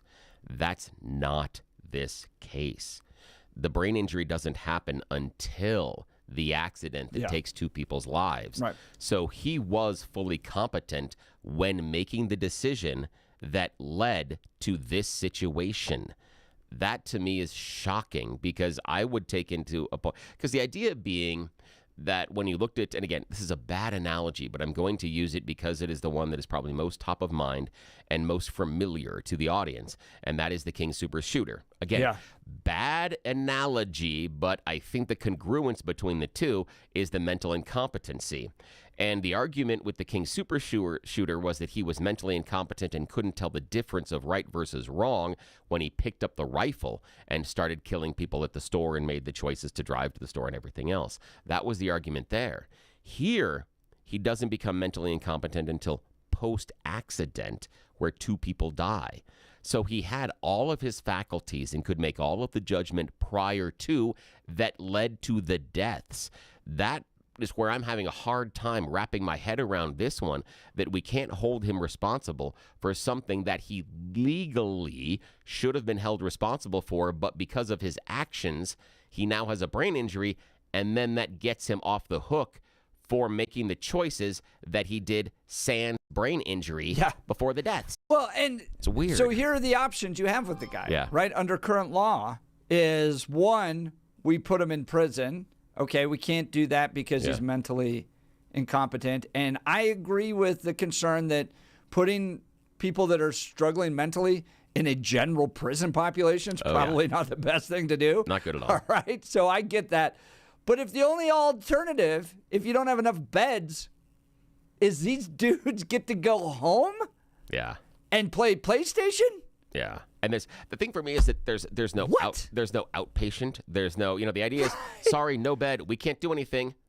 What? No, yes, we can. Right. There are other outpatient systems and services. They could have court-mandated meetings. They could have things like that would be, a command performance. But yet again, and the thing that bothers me a lot in this, and I really appreciate Natalie Chuck's reporting, investigative reporter from KMGH that joined us earlier in the hour. I really appreciate her looking into the other incidences in which this guy has had interactions with the police for doing other things wrong, and he seemed okay. He seemed, and I'm not saying like okay, like 110%. I'm just saying that he seemed to be able to process what was going on. Sitting in a car drinking tequila with a girl. Yeah, so he could process what was going on. He could process why he was in trouble. He could, and the argument about the brain injury is that he wouldn't be able to participate in his own defense. But when he was speaking with officers in these two incidents, he seemed to be able to speak in his own defense and talk about why or why not things could go wrong. So in those situations, it seems okay. It seems weird, and I really appreciate Natalie Chuck for highlighting this, that when it comes to this case, all of a sudden there's some sort of a mental block. And is that because of, something severe with the traumatic brain injury? Or is it because if we have a mental block here, we don't necessarily have to turn in the assignment or be held responsible for our decisions? But this is a tough one. But Jeff, I'm going to step aside just for a second here and talk to everybody about Wound Care Associates of Colorado, because this is an important conversation because of something that happened in my life and also the founder of Wound Care Associates of Colorado, Jennifer Walker's life. Both of us have incidents in our lives of a family member who had a chronic wound, a sore that just wasn't healing. It was being maintained a little bit, but it got infected. And the negative consequences of what happened. See, a little tiny problem doesn't seem like a big deal, but it can turn into a big problem. You don't think the little tiny torn tissue or skin is a big deal, but dirt, germs, and bacteria think that's an invitation for a party. Jennifer Walker, who founded Wound Care Associates of Colorado, had this in her own life. Her uncle had some comorbidities, diabetes, neuropathy, but he got a small cut on his toe and had some other stuff to deal with. Small cut versus the other medical conditions, you focus on the other medical conditions, but it was that small cut that took his life. Yes, it became infected. By the time he sought medical attention, there needed to be some amputations, but the amputation wasn't enough. The infection had spread so significantly, it took his life a short time after the amputation that was supposed to stop everything. So stop what you're doing right now. If you or someone in your family has a slow healing cut, a diabetic ulcer, a pressure sore, go to coloradowound.com today. coloradowound.com to contact Wound Care Associates of Colorado. Do not mess around. Fix the problem. Don't just maintain the problem with Wound Care Associates of Colorado, because their wound certified nurse practitioner will come to your location, set up a personalized treatment plan that will guarantee improved healing outcomes. Faster healing. They want that skin and tissue to heal, to keep the dirt, germs, and bacteria out, and most importantly, they're doing it on your schedule. They do the house call thing. You contact them at coloradowound.com. They set an appointment to come to your location, you or your loved one. Your loved one's in a retirement facility, a assisted living care center. They'll go to them to provide the treatment. They'll come to your home. You don't have to worry about taking off work, driving down there, sitting in the doctor's office, nothing like that. They work on your schedule, on your timeline. Reach out to them today, coloradowound.com, coloradowound.com. If you or someone in your family is dealing with a chronic cut, a diabetic ulcer, a pressure sore, I'm doing it in my life as well. My youngest daughter had a recent surgery, and we're making sure this wound is healing. It wasn't healing like we wanted it to, so we reached out through coloradowound.com to the Wound Care Associates of Colorado. I trust them. They're dealing with my family right now. You can trust them too. Talk to them today, coloradowound.com, and when you do, tell me you heard about them here on the Jeff and Bill Show. That's great to hear, Bill. We'll continue. You're listening to Jeff and Bill. This is Denver's Talk Leader, News Talk 710 KNUS.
Welcome back to the Jeff and Bill Show. Great conversation with Natalie Chuck on this crazy guy that plowed into another car.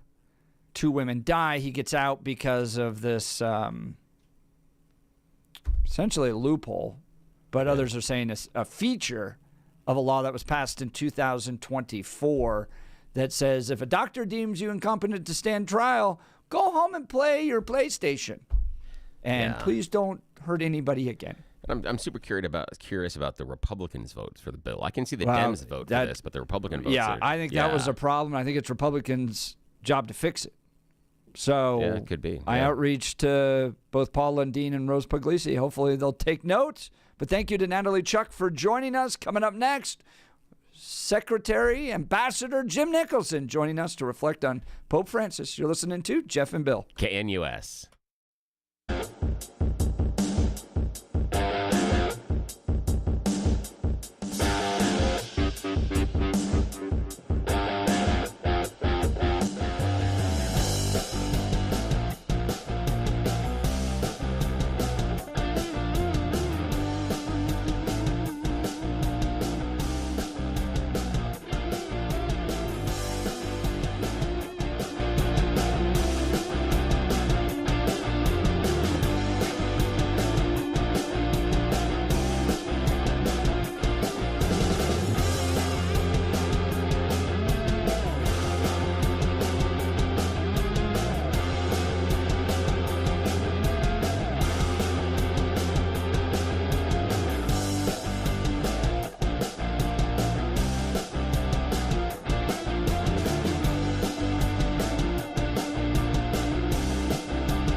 It is 8 a.m. in the Mile High City on this Tuesday, April 22nd, 2025. Good morning, Denver, Colorado. You've tuned into the Jeff and Bill Show. News Talk 710 KNUS. I'm your co-host, Jeff Hunt, along with Bill Thorpe, bringing you the freshest insights and hottest takes from the right, left, and center. Coming up after news and comment with Blake Olson, the former ambassador to the Holy See and son of Colorado. Jim Nicholson is going to be joining us. Great guy. Resident here for a while and then became chairman of the Republican National Committee, ambassador to the Holy See, and then Secretary of Veterans Affairs under George W. Bush. Give us some insight. I mean, spent 4 years at the Vatican representing the United States, knows how that place works. I got a chance to travel out there and stay with him because I grew up next door to him. And in fact, my parents bought the back part of his lot, and that's where I grew up. And he used to come down and take us horseback riding. Really, really wonderful guy. And got a chance to go spend about a week out at the Vatican with him and get a chance to tour and see some of the very unique aspects. Got to go down underneath the altar there and see the ancient roads of Rome that the Vatican's built upon. So very honored to have him joining us, and he'll give us some insights on Pope Francis as well as who might be the next pope. So you're not going to want to miss this conversation. This is going to be a unique one in Colorado. But now it's time for Blake Olson. Blake Olson. Blake Olson, news and comment. 46 and sunny in Denver, expecting a high of 72 today. The 710 5-day forecast is coming up. Our top story, hey, today is Earth Day, and thank you, God, for creating a beautiful Earth. It's going to be beautiful in Colorado today. 47 announced Monday that he and First Lady Melania will attend the funeral of Pope Francis this Saturday. And the White House is denying a report it's looking to replace Defense Secretary Pete Hegseth. A White House X account posted wrong, fake news in response to multiple reports claiming it was in the process of looking for a new leader at the Pentagon. Politicians who love war, want war, make money off war, and doing whatever they can to destroy Hegseth. White House correspondent John Decker on this morning with Jeff and Bill to talk about DJT supporting Hegseth. Sounded like he's backing his Secretary of Defense, and I think that as it relates to the story that has caused all of this hubbub as it relates to his job, I think the story being out there, unless there's another shoe to drop, the story's going away by the end of this week. Here's Hegseth a few minutes ago on Fox News. What was shared over Signal, then and now, however you characterize it, was informal, unclassified coordinations for media coordination and other things. That's what I've said from the beginning. At the beginning, it was left-wing reporters from The Atlantic who got a hold of it and then wanted to create a problem for the president. This is what it's all about, trying to get at President Trump and his agenda. And they'll keep fighting. Stay tuned. Swiss drug maker Roche will invest $50 billion in the U.S. over the next 5 years. The company announced today that the money will create 12,000 jobs. It will also be used to create research and development sites while expanding manufacturing in Indiana, Pennsylvania, Massachusetts, and California. An investigation is underway after an engine problem led to a fire on a Delta jet. The flight from Orlando to Atlanta was halted on the tarmac when flames shot out of an engine before takeoff on Monday at Orlando International Airport. All crew and passengers were able to exit the plane safely. Denver 7 investigating an incredible story. Guillermo Ramirez kills 2 women after a crash in Jefferson County. One was in his car. The dude was intoxicated and sketched, to say the least, it sounds like. Ramirez walks because, well, he had a brain injury, and the law says that he's incompetent to stand trial. Reporter Natalie Chuck on with Jeff and Billy last hour. The problem is the law in Colorado, and she's covered it before. The caveat in the first case that we covered, you can go back and look at it, it's involving a doctor in Lakewood, and he was the first one to bring this to our attention. We covered that a few months back. You know, the defendant in his case really did need psychiatric care and help, which is kind of different than what we're seeing in this case with Ramirez. And the judge is going, I can't civilly commit someone, which is what it's called when a judge is ordering someone go to the state hospital or another hospital that's run by the state to get treatment. I can't order someone to go to a bed that doesn't exist. So that was the problem with that one. And then, of course, we got some cameras in the courtroom, and suddenly there was a bed available. Call that TV magic, call that coincidental timing, whatever you want to call it. But that is the problem that they're seeing. And there was no fiscal note, passed with this bill to allow any sort of funding to hopefully ramp that up. Maybe Republicans will zero in on this one in the future in Colorado. Sheriff Jeffrey Gall in Maryland, who knows all about the Citizen of the Year, Kilmar Garcia, I joke, says, yes, your friendly neighbor is MS-13. Absolutely. Have you seen the tattoos, Sheriff? I've seen the tattoos, I've seen the pictures, I've seen the clothing, I've seen the reports of law enforcement and confidential informants stepping forward and confirming not only his place within the gang, but what some of the things that he is accused of doing in order to have the name that he had. I don't have those reports directly in front of me, but I've reviewed those reports as we've dug deeper into this issue and the visit to El Salvador again, and just how just tone deaf it is to go visit this individual in El Salvador. In Lodo last night. 3-point game. Here come the Nuggets. Think about taking a foul here. Brown passes up a three. Now he fires. Missed it badly. Jokic with a rebound. Clock ticks to 2. Jokic, no. And that is it. Nikola Jokic triple-double, but he had 7 turnovers, and the Clippers beat the Nuggets last night in the opening round of the playoffs. Game 2. Game 3 moves to L.A., tied at 1. Stanley Cup playoffs, Avalanche Stars in overtime. It was tied at 3. Here's Colin Blackwell going at Johnson. Blackwell into the slot, shoots. Save made through traffic by Blackwood. Blackwell scores! It's over! This series is tied! What a game. But the Avalanche lose it, tied at 1, comes back here to Colorado for Game 3. Blackwell scores on Blackwood. 43 in Brighton, 44 in Centennial, 46 in Denver. Jeff and Billy continue on Tuesday morning. Blake Olson, News Talk 710 KNUS.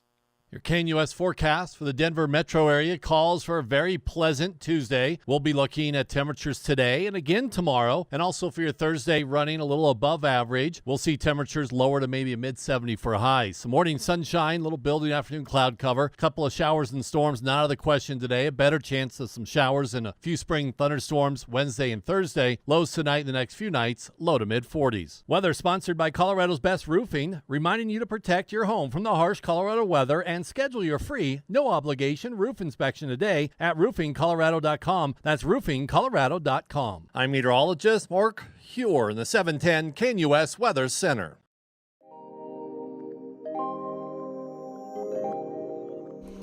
Well, I feel incredibly honored that he's joining us. I look up to this guy in so many ways. He has lived a life that of great faith, of great public service, and he's an inspiration to so many. He served as the ambassador to the Holy See from 2001 to 2005, also the chairman of the National Republican Committee, Secretary of Veterans Affairs. In 2003, Pope John Paul II knighted Jim Nicholson with the Grand Cross for his leadership on human rights issues and standing for religious freedom. And he joins us on the Jeff and Bill Show. Mr. Secretary, thank you for joining us this morning. Yes, thank you. Yeah, thank you. Good morning. I apologize. I have a cold, and I'm all right. Oh, we got you just fine, sir. Big day yesterday as Pope Francis moved on to glory and joined Jesus Christ in heaven. Give us your thoughts on your maybe your perspective on him. Did you get a chance to meet him? I did meet him. I met him actually over an issue, which is a different story, but it has to do with his then pending encyclical called Laudato Si, which had to do with the environment. But I met him. I met him there briefly. Met his senior staff, of course, in intense meetings. But he was a wonderful man in that he was a faithful priest all his life, and that's a lot to be thankful for. And he really cared about the poor and the vulnerable, the disadvantaged, and he walked the walk. He lived, a modest life himself in spite of the perks that were available to him. He didn't take advantage of those, and he was consistent and had a real compassion for the poor, for immigrants.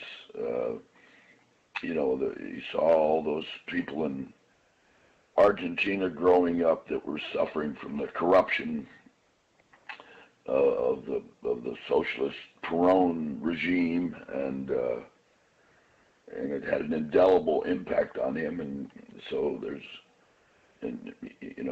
I went to Mass every day in Lent, and I prayed for him every day. But I did not agree with him on a lot of the policy parts of his papacy, but the fundamentals were there. He was a real faithful priest.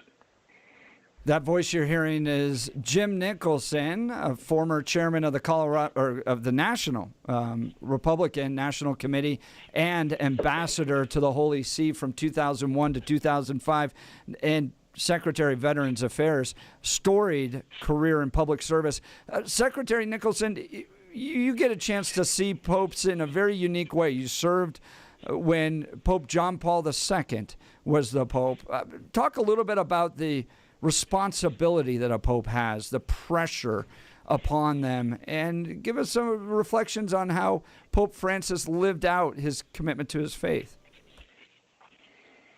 Well, a pope in the papacy is, I think they call it a theocratic, absolute, elective monarchy, which really gives the Pope, supreme control, supreme power over the legislative, the executive, and the judicial branches of that sovereign state, which is called the Holy See, which has been in existence for a very long time.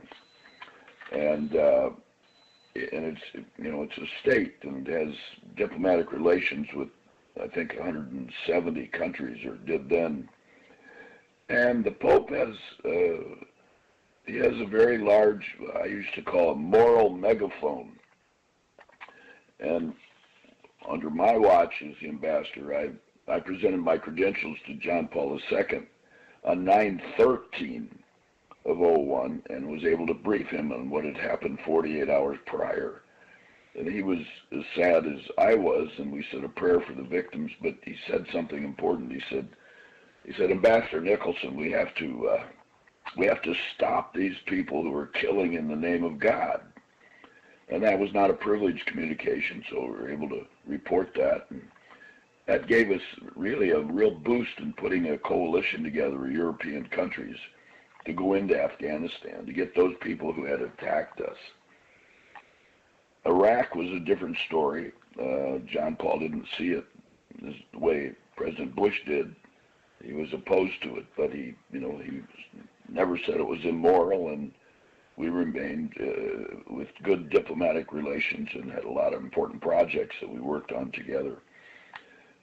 This Pope has not had, I don't think, the kind of attitude toward the United States that one would like, at least I would like. I don't think he really understood or understands the United States and understands the benefits of capitalism and the reason that we in this country, because of capitalism and free markets, are so wealthy that we're able to help so many other people in the world. I don't know what it is now, but when I was over there, the United States provided, I think, over half of the financial support of the Universal Church. So that, that's a pretty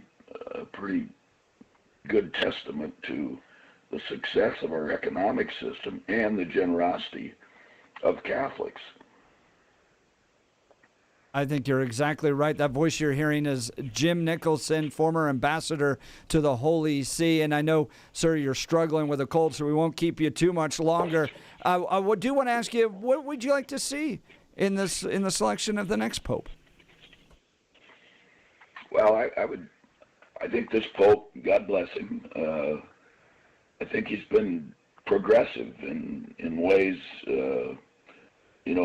possessed with wokeism, and I'd like to see a pope bring the leadership of the church back to a more conventional, conservative point of view, and I'd like to see a leader who is not as confused or confusing as Pope Francis, and I say that because there are things that to me are rather inexplicable.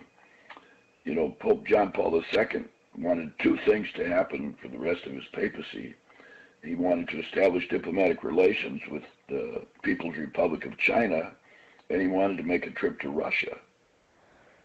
But China's price for diplomatic relations was that he would cede control of the selection of bishops in the Catholic communities of China. And he said, absolutely not.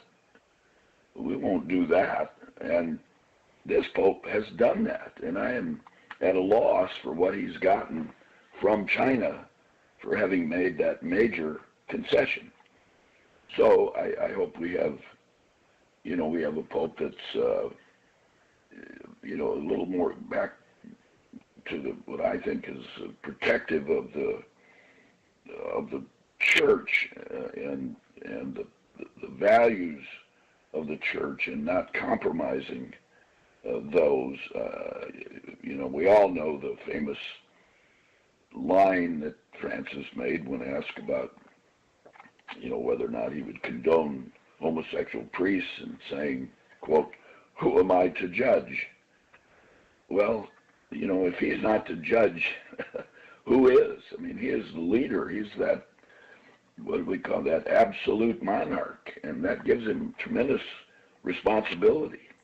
And I think he should, this next pope hopefully will be clear in his direction of where he wants the church to go, because I think it's become quite divided. And I personally, again, think that Francis spent way too much of his time and his political currency on climate change, when he could have spent more time on evangelizing the countries right there in Europe, where the churches are empty. So that there's a lot that can be done, and there's a lot of reason to be hopeful, because there are a lot of young people that are finding a vacancy in their life, I think, and looking now more back, toward God and Jesus, and for raison d'etre, and for peace and consolation. And I hope we have a pope that speaks to that.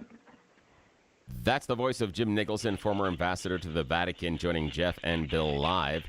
Now, I want to ask you, sir, I know that you're not feeling well, so we'll keep it short.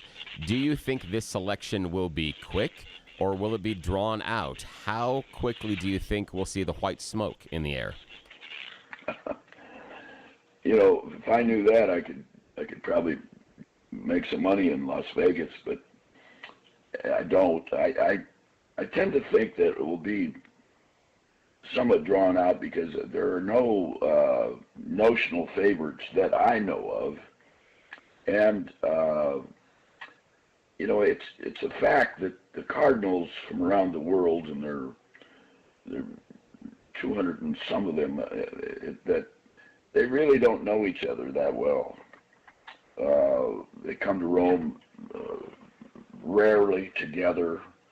They're spread throughout the world, so it will take some time, I think, for certain factions to develop, and the discussions and the education that will ensue from that when there's a certain group that's going to become an advocate for a candidate, and so I think it's going to take some time. I don't know how much time I'd be fooling you if I said I did, because I don't. That's Jim Nicholson, former Secretary of Veterans Affairs and former ambassador to the Holy See. Sir, I want to just take a moment of personal privilege and let you know that I've spent 20-plus years in politics, inspired by you. Growing up next to you, I watched your career, and I'll say this, they don't make them like they used to. You served your country in war. You served your country in politics. You served your country at the Vatican. You served your country as Secretary of Veterans Affairs. I want to just say from the bottom of my heart, thank you for being such a great inspiration, sir. And thank you for your time this morning. Well, thank you. It's all been a privilege. Believe me, this is a fantastic country, and it's worthy of our service and our love and our attention. And Secretary Nicholson, you, I got a phone call off air, and Barb DeGroot says she hopes you feel better. She's listening this morning and says hi. Oh, my old neighbor. Yeah. Yes. Yeah, right. Well, that's nice. God bless you. Keep up the good work.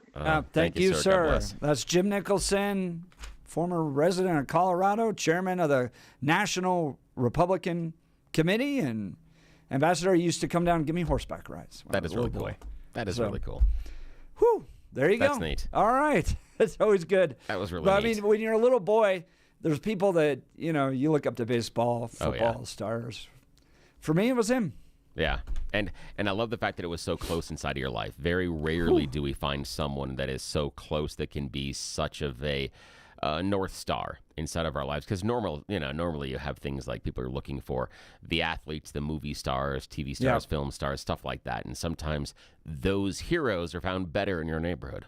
Yeah. Sometimes inside your own house, under your own roof. Yeah. Well, and who gets to grow up next to the ambassador to the Vatican? And really I mean, that's pretty rare. And then he invited us out. My mom and I went and spent about a week with him. Oh, that's so And cool. I got to travel around with him, and he just opened up everything to us. Oh, I mean, we got nice. to go down, see where the bones of Peter are. Oh, wow. And That's then wander incredible. the streets underneath the Vatican, the Basilica. Oh, I think neat. is the name of it. Oh, yeah. So, anyways, he's always been very good to our family. St. Peter's Basilica was there. Yeah, always been very good to our Yeah. family, and I apologize for getting a little emotional. Oh, but that's so nice. That's so wonderful. Yep. It means a lot to you. I love that. All right, we'll continue. You're listening to the Jeff and Bill Show. This is Denver's Talk Leader News Talk 710 KNUS.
Welcome back to the Jeff and Bill Show. Just wrapped up a conversation with the former ambassador to the Vatican and some interesting insights that caught my attention, Bill. One was that these cardinals don't really know each other. Did you hear that from him? Oh, yeah. Where he said, like, they don't really spend that much time together. So the factions have to develop in person. So it's almost like a show of Survivor. Yeah, it is. Where they don't really they all show up, and then all of a sudden you got to start figuring out who you're going to build alliances with. Yeah, because there's rarely any like global gathering. Sometimes you'll have regional, so there'll be some regional relationships. But yeah, you nothing you don't think there's some Signal chat groups or text chat groups that some of the cardinals are on? Oh, yeah, I think there are a few. Yeah, I think there are a few because of they see things certain ways, and they've had either past relationships or friends of friends have introduced them. So yeah, I think there's a couple, but you've got like 136 plus, so there are a lot of them. So I don't think there are a lot of personal relationships because again, they're spread out.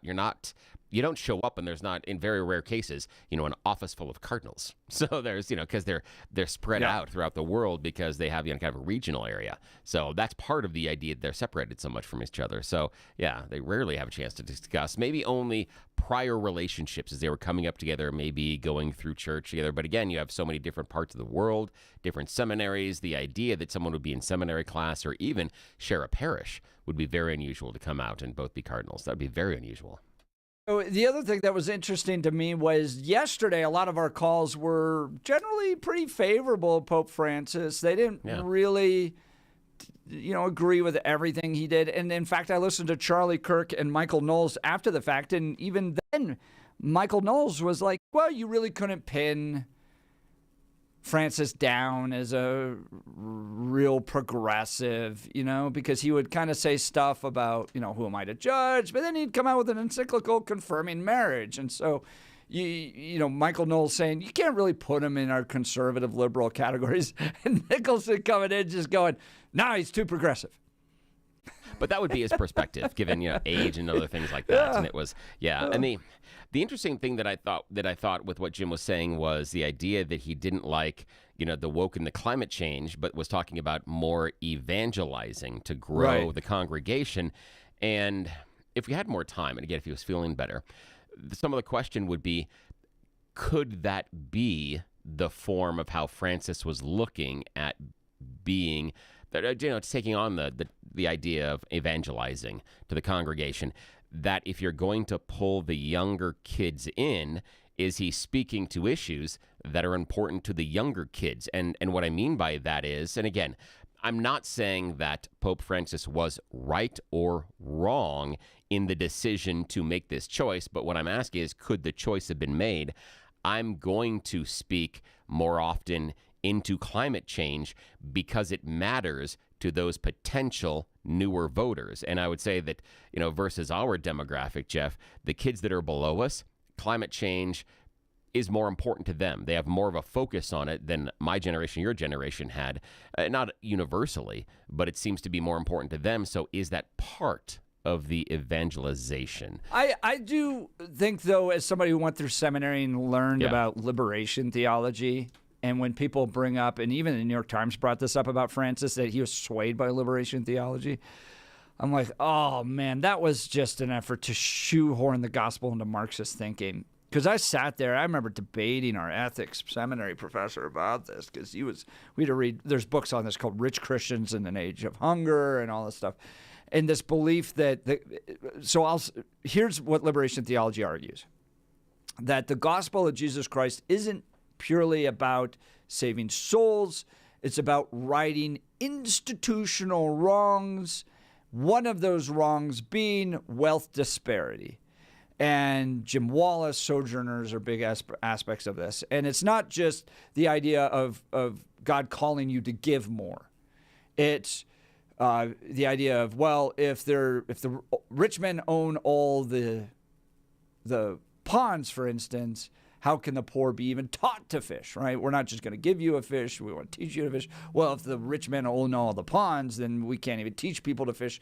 Ergo, it is upon the gospel of Jesus Christ and the church to confront these systemic economic problems, and eventually you just fall into Marxist communism I mean, that's the end of this. It sounds good initially, but then you're speaking into, wealth confiscation by the government, redistribution of wealth, all that stuff. That's where you eventually land on this. And New York Times pointing out that Francis was sympathetic to liberation theology.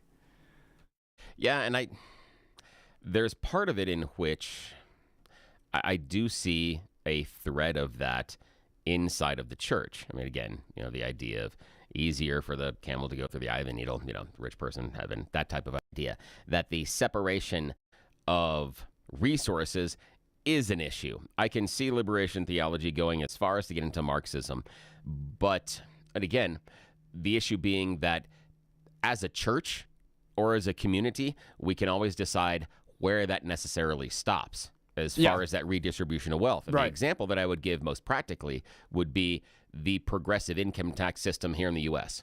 We wouldn't call our progressive income tax system necessarily Marxist or communist, but it is a wealth redistribution system.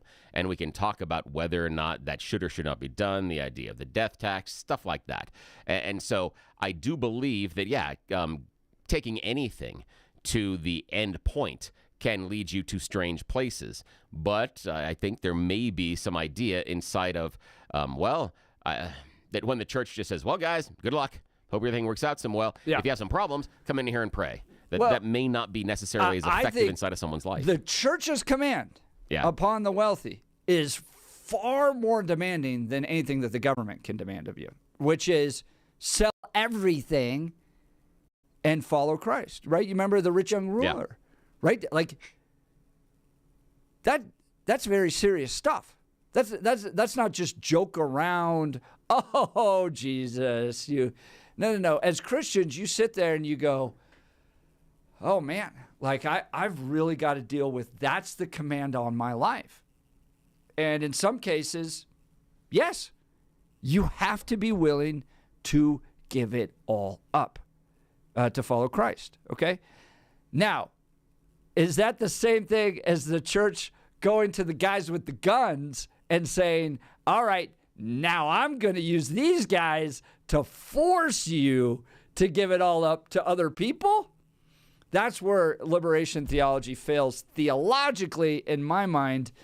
And you have to go back to render unto Caesar what is Caesar's, and Christ and God into render unto Christ what is Christ. So, but it was interesting to me for Nicholson to be kind of going, I wanted to see the next pope get back to the basics, evangelism, a conservative view of marriage or the sanctity of life, that Francis was too squishy, and, he was probably flirted with liberation theology a little too closely. Yeah, and the question that I kind of have in some of that is, let's look at politically the Colorado GOP. That recently, last couple of years, we went through the GOP candidates are not adhering tightly enough to the GOP principles. They're too squishy. They're too liberal. And if we had more solid, classic conservative candidates, we would then be able to run and win elections. There's some mixed messages on that one. So the idea being that is the conclusion that we want to get back to more of the basics and go back to some of the old school church stuff and the evangelical side of things as well. Is that something that is the desire of that person's heart, or is it something that actually can grow the church? Because I think in some cases we saw here in the Colorado GOP, it was a desire of individuals' hearts for what they wanted to hear, not winning. But in some cases, it did lead to winning. So and that's a debate within the church now. Is if you moderate some of your stances, will more people come into the church? I think that's played itself out not to work. If you moderate on theological issues, that people are like, you may end up with an initial kind of interest bump, but you want to talk about churches selling out property right now? It's the old waspy denominations, the Episcopalians, the Methodists, the PCUSA, that all liberalized years and years and years ago, decades ago. Now nobody's interested in attending those churches. Meanwhile, churches like Brave with Jeff Schwarzentraub, who broadcasts on our sister station all the time. That guy's about as bold as you can get, and people are including former Hall of Fame quarterbacks are hanging out in his church these days. So, interesting. Where do you want to see the direction of the Catholic Church go?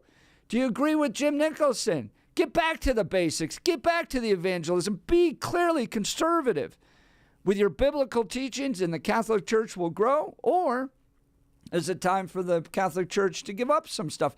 Maybe not everything, but maybe some married priests.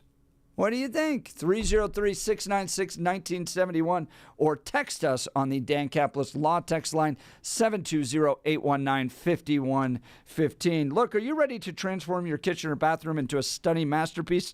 Look no further than The Art of Granite, your premier destination for exquisite granite, marble, quartz, countertops for over 15 years. Mitch Floria, owner of The Art of Granite, has been crafting and installing custom countertops, fireplaces, showers, and more. Their team of experts will guide you through the selection process, ensuring you find the perfect stone to match your style and budget. Visit their showroom in Golden or browse their online inventory at theartofgranite.com.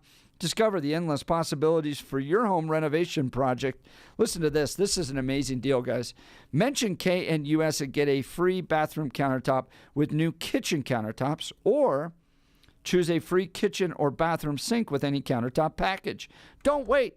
Transform your home into the oasis you deserve. Schedule your free consultation with Mitch today. Go to theartofgranite.com. That's theartofgranite.com. Mention KNUS for those exclusive savings and transform your kitchen or bathroom dreams into reality with theartofgranite.com. We'll continue with your phone calls and texts. You're listening to The Jeff and Bill Show. This is Denver's Talk Leader, News Talk 710 KNUS.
Welcome back to the Jeff and Bill Show. We were just joined by former ambassador to the Vatican.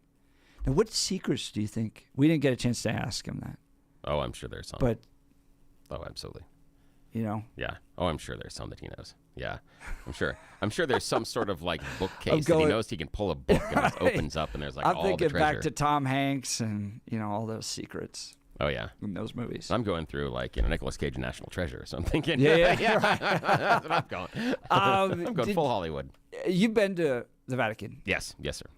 So I was torn when I was there because when you convert as an evangelical, you're really tied to the scriptures. And so you in your mind, Jesus is a poor itinerant Jewish preacher. Yeah. And he didn't even own a home, right? And then you go to the Vatican, you're like, wow. Yeah, like the world's wealth is here. And so you're a little torn on that. But then on the flip side, thank God for all the history they have there. The frescoes, you get to wander the ancient streets of Rome. And it is a gift to the world, what they've been able to. Oh, yeah, and all the art and sculptures and everything else. Yeah, the fact they've been able to hold on to so much of it. Yeah, it is. It is a real amazing gift to the world. I'm not always happy with what they've done with the wealth, but that's okay. It's. I'll tell you the other thing that was really cool for me. Yeah, tell me. I got to have a private audience with Pope John Paul II. Oh, wow. And in a private audience, that means you're in a room with about 500 people. Yeah, so exactly. It's not just me and the JP2 no, yeah, not hanging at all. out. But I'll tell you what was so cool. Because when you grow up in America in evangelicalism and you go to church, pretty much everybody looks like you. Oh, yeah. They all talk like you. Yep. They all live in your neighborhood. And when you go to the Vatican, it is people from Buenos Aires celebrating. It's people from Africa. It's people from Asia, Australia, Europe, all together. And I remember just sitting there going, this is the body of Christ. Yeah. The one time that my wife and I heard the most diverse languages spoken is when we were in the Vatican. Because when around the rest of, Rome, Florence, everywhere else as you travel in Italy, dominant Italian, you have a few other things in there and a little bit of English. But the vast number of languages being spoken is phenomenal when you're walking around the Vatican. I remember a couple of times just sitting there going, I'm hearing 3, 4, 5 different, just within, 10 feet of me being spoken. It was really cool. So, should priests get married? Yeah. Think so? Yeah, I do. No, I'm an evangelical, so I can't speak into church teaching on all this stuff, but it always seemed like a recommendation that Paul would make on this. It comes from 1 Corinthians 7:32 through 35, and it's essentially, I want you to be free from the concern of having to raise a family. So if you're going to be a priest, you should probably be unmarried because now you get to devote all of your time and attention to the church and to serving people. Whereas, when you're married, you got lots of other demands on you.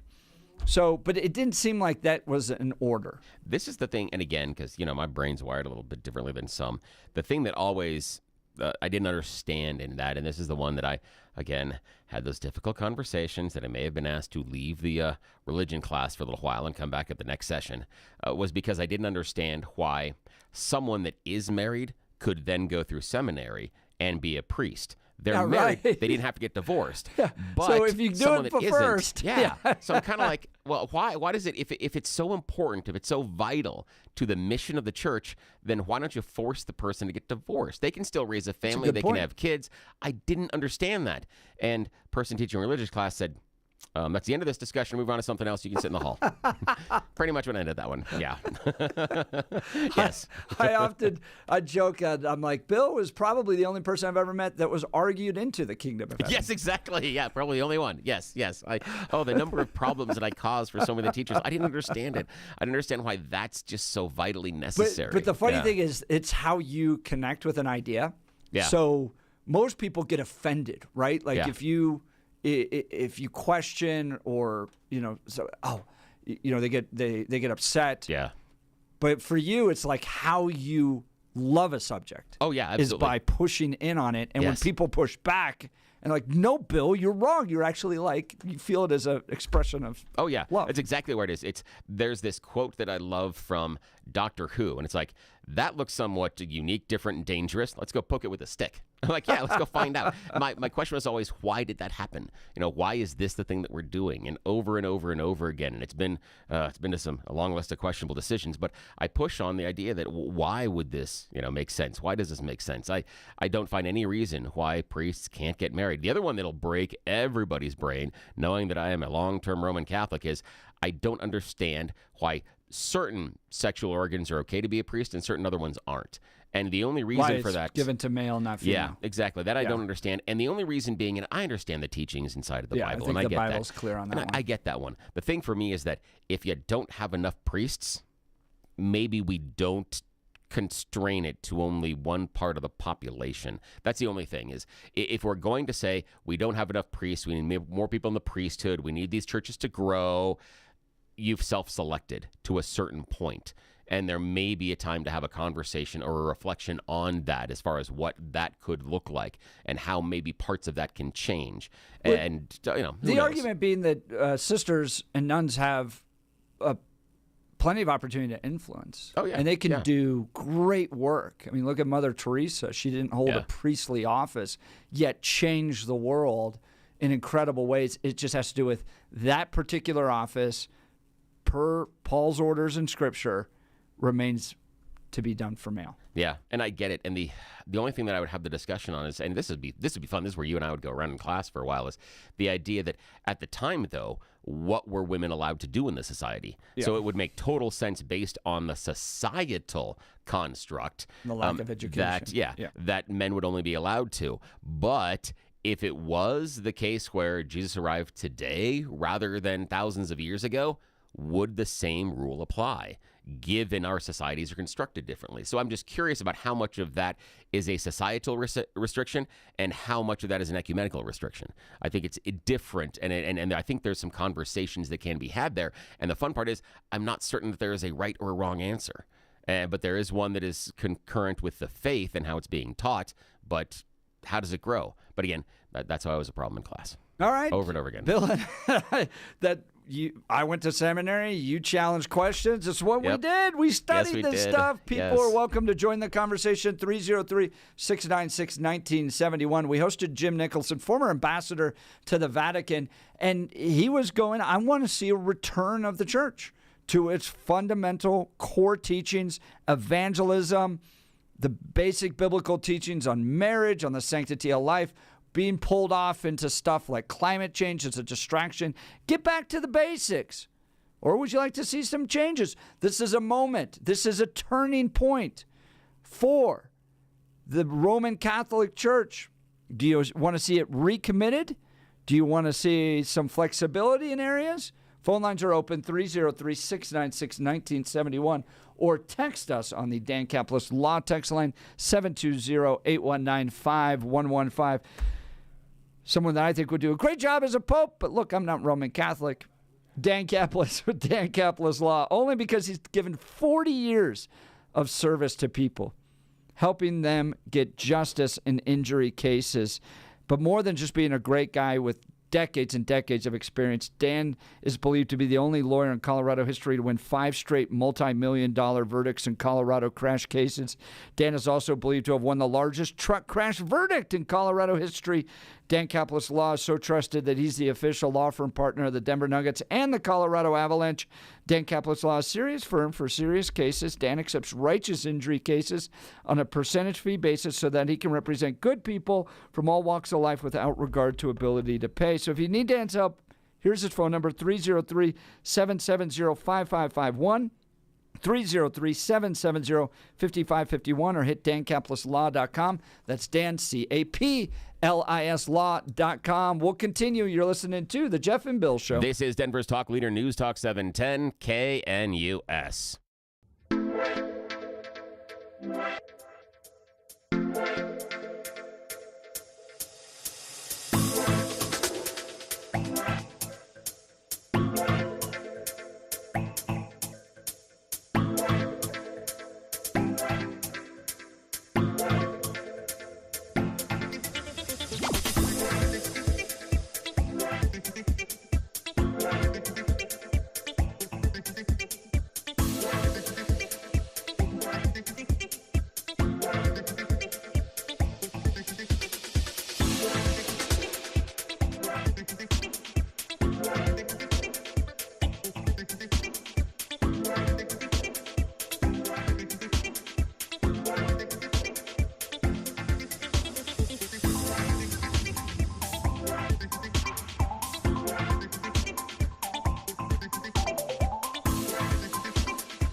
It is 9 a.m. in the Mile High City on this Tuesday, April 22nd, 2025. Good morning, Denver, Colorado. You've tuned into the Jeff and Bill Show. News Talk 710 KNUS. I'm your co-host, Jeff Hunt, along with Bill Thorpe, bringing you the freshest insights and hottest takes from the right, left, and center. Congratulations. You're waking up in the greatest country in history. Let's get after it. We got an entire hour planned for you of engaging conversations, critical analysis, but most importantly, your phone calls and texts, because this is where Denver's voice is heard loud and clear. Phone lines are open. Give us a call, 303-696-1971, or text us on the Dan Caplis Law text line, 720-819-5115. Bill, let's go to the phone lines before we get to Blake Olson.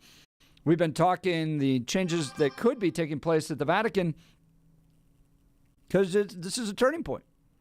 Jim Nicholson, former ambassador to the Vatican, joined us in the last hour saying, I wanted to turn back to its basics, get more conservative, focus in on evangelism and traditional definitions of marriage and life, and don't be running out there covering liberation theology and climate change and stuff like that.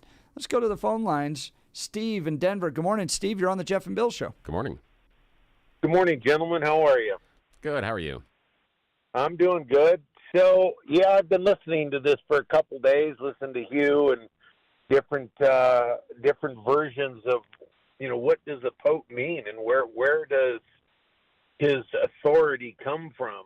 And I was raised a Catholic and went to Catholic elementary school and attended church with my parents and didn't ask many questions, but when I did start to ask them, I was immediately silenced by the priests and nuns because they didn't have the answers, and one of them is why are only men allowed to be priests? And that was met with immediate kneel time in the corner, where you were made to put your nose against the wall and kneel down and don't ask those kind of questions. It wasn't my place to ask, even as a young boy.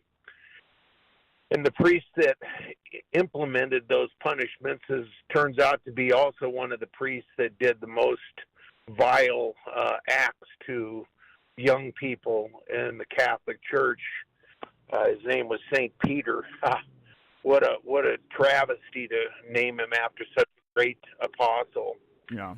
But luckily, I won my mother's permission to leave that school and go to Byers Elementary, where the 60s were happening and the 70s were right on top of it, and partying and drugs and freedom and all those things looked pretty good to me. And so my interest in the Catholic Church wandered away, and I went other directions, and spirituality and soul searching, I think. And it wasn't until I met my wife in 1987, and she was a Lutheran, that she said, well, I'd like you to come to a Lutheran church. And I just didn't know anything about it. So I left the idea of Catholicism behind long before. And so I went to St. John's Lutheran Church in Washington Park and met a wonderful pastor, Miles, and he had been appointed by Jimmy Carter at one point when his life was in the secular world, and he introduced me to Jesus Christ. And I would like to thought I knew who that was when I was a Catholic, but I did not. What I knew was the Catholic rules. I knew the law, because you have to do a lot of different procedures to get to Christ. And when he said, do you accept Christ in your life?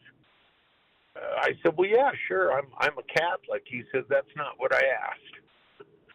And we began to study, and I learned that really the only entrance is to accept Christ as your Lord and Savior. And you are then saved. And there are not all these laws that you need to go into in order to,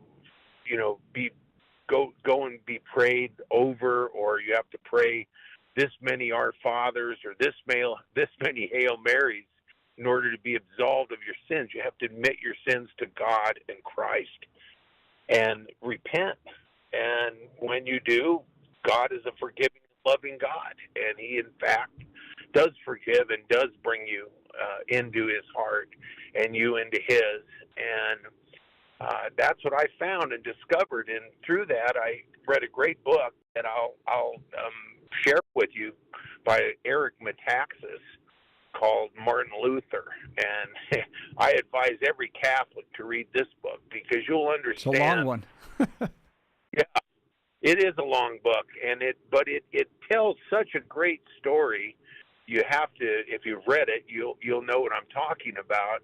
I just never understood the dynamics of how the popes came to be and who's in power and what they did to keep anybody from asking those questions and questioning their authority. And even when you stand, I've been to the Vatican. My wife, oddly enough, took me there. Even though we weren't Catholics any longer, she was never a Catholic, and stood there and looked up at where the Pope would deliver his sermon from, and he's 100 feet in the air and looking down on the people on their knees, and that was the position of the Pope. So there's so many things that I think the Pope could do. I think his spirituality is not to be questioned. I don't question that. I believe he is a spiritual authority from God. But does he? How does he rule as a leader? He says a man with great power should be humble. Well, so should a priest or. Well, I think we lost Steve there. Steve, you pretty much everything you cover is essentially what the Reformation was all about. So getting back to the basics of faith, how you're justified by your faith, not by your works, and then a rejection of the systems that were set up for penance and paying for your loved ones that had already passed on to get out of purgatory and all that. That was a pushback that came from the Protestants. And so a lot of what you describe is what the Reformation was all about. Appreciate the call. We're discussing what would you like to see if there was changes made to the Catholic Church right now, either to the right, to the left, more conservative, more liberal. Phone lines are open, 303-696-1971. I think getting back to the basics is always good, no matter what denomination you're in. Faith, you're justified by your faith, and it's a personal relationship with Jesus Christ. Great call, Steve. Thanks. Now is time for news with Blake Olson. Blake Olson. Blake Olson, news and comment.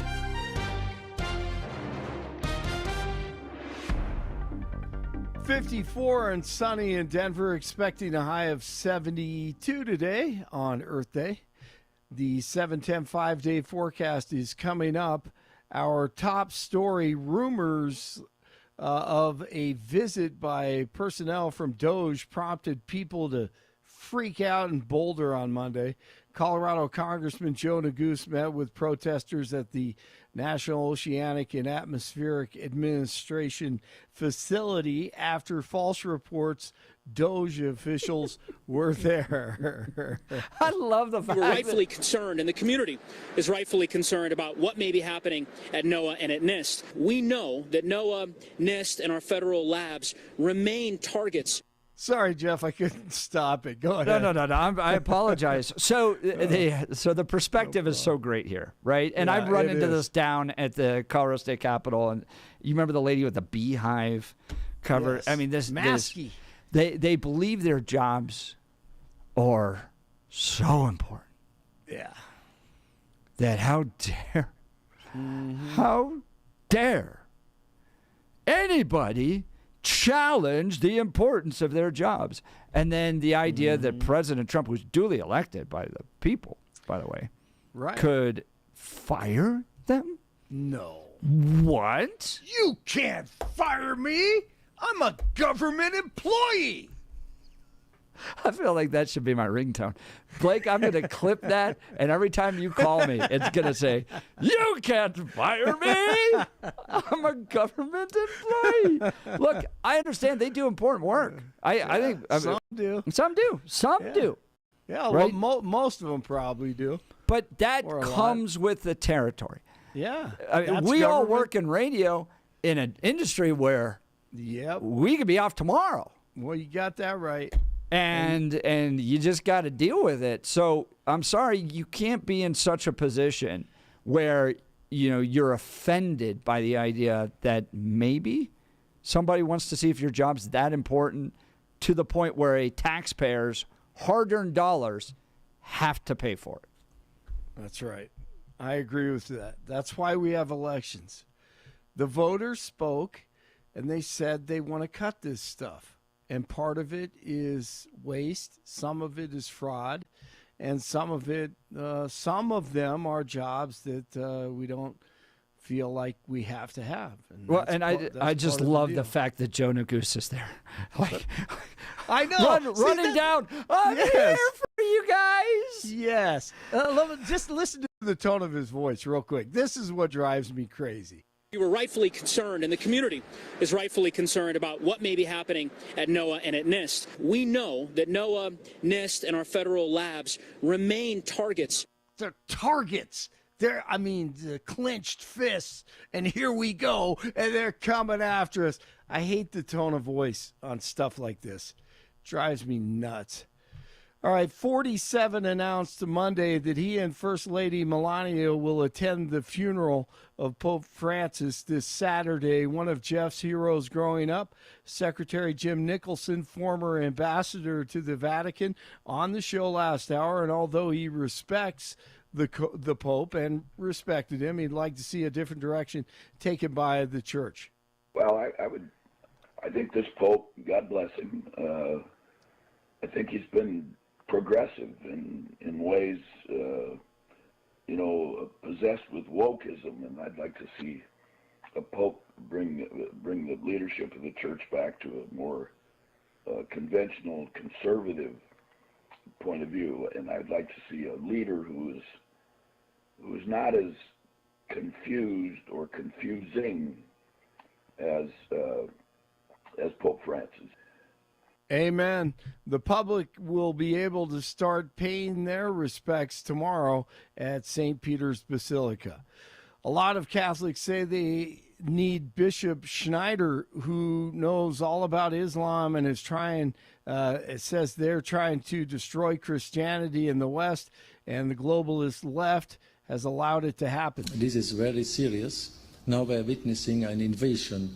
They are not refugees. No, this is an invasion of mass Islamization of Europe, which already went on for at minimum 50, 60 years.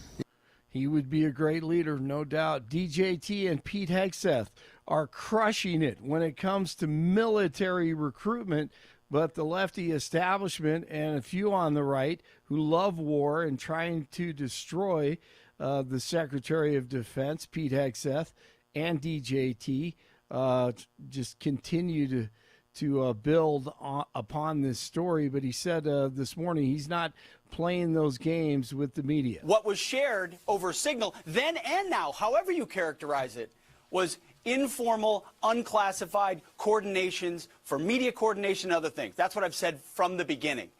At the beginning, it was left-wing reporters from The Atlantic who got a hold of it and then wanted to create a problem for the president. This is what it's all about, trying to get at President Trump and his agenda. White House correspondent John Decker was on with Jeff and Billy this morning, also talking Hegseth and the president. Sounded like he's backing his Secretary of Defense, and I think that as it relates to the story that has caused all of this hubbub as it relates to his job, I think the story being out there, unless there's another shoe to drop, the story's going away by the end of this week. Agree. 4 Democratic reps went to visit your friendly neighbor, Kilmar Abrego Garcia, in El Salvador. What happened? The government here in El Salvador turned down the request that came through the embassy. So the embassy made the request for us to be able to see Mr. Garcia, and that was rejected. Get that big stuff out of here! They just think they can show up. Yes, they get on the plane. Yeah. They have their refreshments and their peanuts, and they fly down there, get a little palm trees and I'm a beach member action. of Congress. Yes, how dare you? Oh, I love I it. demand to see the El Salvadorian illegal immigrant that's now in El Salvador. Wait, is there an American citizen here? No. No. Why- Right. You coming to see one of us? I'm just gonna just drop into North Korea. I am a U.S. citizen. I demand to Right. see other North Koreans. Absolutely. I mean, they're going to die on this hill, man. They are. Keep, and is keep on keep it. keeping on. Yes. Keep it up. I love But it. this is par for the course with progressives, though. They always take like a criminal and try to make them look like Mother Teresa. Yes. It's amazing. Meanwhile, if you're the actual victim of a crime, like that lady in Maryland was that was out running and got assaulted and murdered, they don't meet with them. No. I mean, Their family. it's no time for them. No time for Americans. Time for illegals. That's who they care about. That's who they love. They do not care about you. How long have we been preaching this?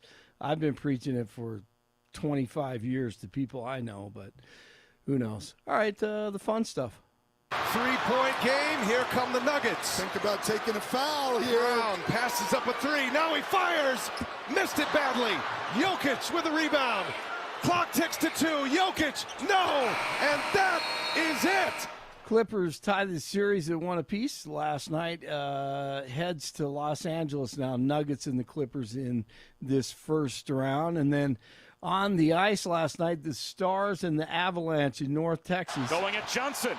Blackwell into the slot, shoots. Save made through traffic by Blackwood. Blackwell scores! It's over! This series is tied! Blackwell scores on Blackwood and the Avalanche go down. That series is also tied at 1 apiece and comes back to Colorado Wednesday night. Game 3 tomorrow night for the Avalanche as they try to take a 2-1 lead. 53 in Thornton and 52 in Lakewood, 54 in Denver. Jeff and Billy continue Tuesday morning. Blake Olson News Talk 710 KNUS. Your KNUS forecast for the Denver metro area calls for a very pleasant Tuesday. We'll be looking at temperatures today and again tomorrow, and also for your Thursday running a little above average. We'll see temperatures lower to maybe a mid-70 for highs. Some morning sunshine, little building afternoon cloud cover. A couple of showers and storms not out of the question today. A better chance of some showers and a few spring thunderstorms Wednesday and Thursday. Lows tonight and the next few nights, low to mid-40s. Weather sponsored by Colorado's Best Roofing, reminding you to protect your home from the harsh Colorado weather and schedule your free, no-obligation roof inspection today at roofingcolorado.com. That's roofingcolorado.com. I'm meteorologist Mark Huer in the 710 KNUS Weather Center.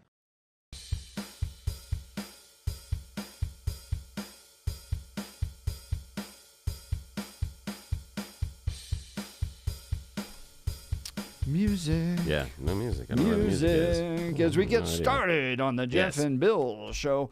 Bill, I've got some great news. Yeah, what? Democrats at the state capitol are going after fees. Fees? Like wanting more of them? They've actually signed a law prohibiting fees. Oh, wait. Only those collected by corporations. Oh, okay. Okay. Just the corporations. Okay. Of course, that's who they're going after. So that means my concert tickets are going to be better and less expensive. Well, at least when it comes to your apartment living, Okay. Colorado landlords, the Denver Post reporting, will soon be prohibited from charging fees for pest control and common maintenance under new pricing transparency laws signed into law Monday by Governor Jared Polis. The new law, which passed the legislature, House Bill 1090, bans several fees common in rental housing. It also generally requires companies to show the total price of the product or service they're selling. This includes price of the product and any mandatory charges and fees included. The total price must also be shown as one complete number in company advertisements.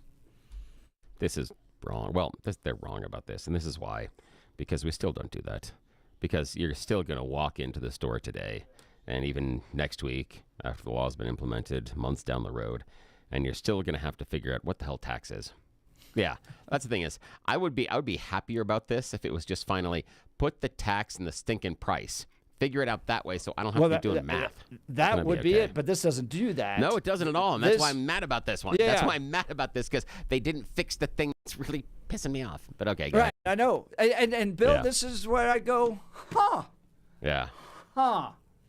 The Democrats at the state capitol have passed a law because they believe that charging people hidden fees is not right. So they're going to go after the corporations that charge these fees. Huh. Now, guys, can we do the same thing with the government that's charging stupid fees on everything? Have you gotten your vehicle registration form yet?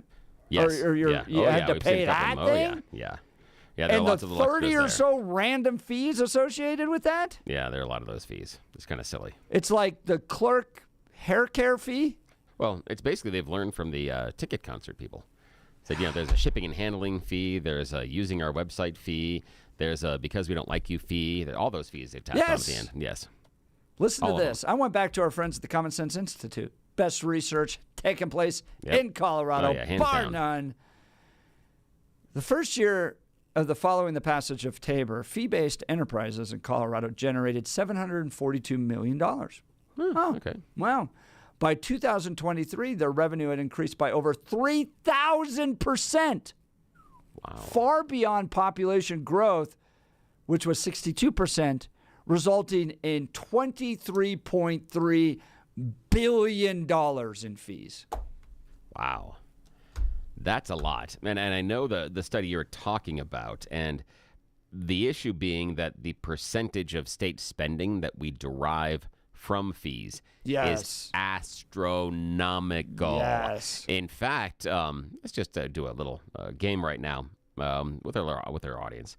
So, for our listeners, if you had to guess how much of our state budget by percentages that we derive in fees. So what that means is we have a pie, basic circle pie thing.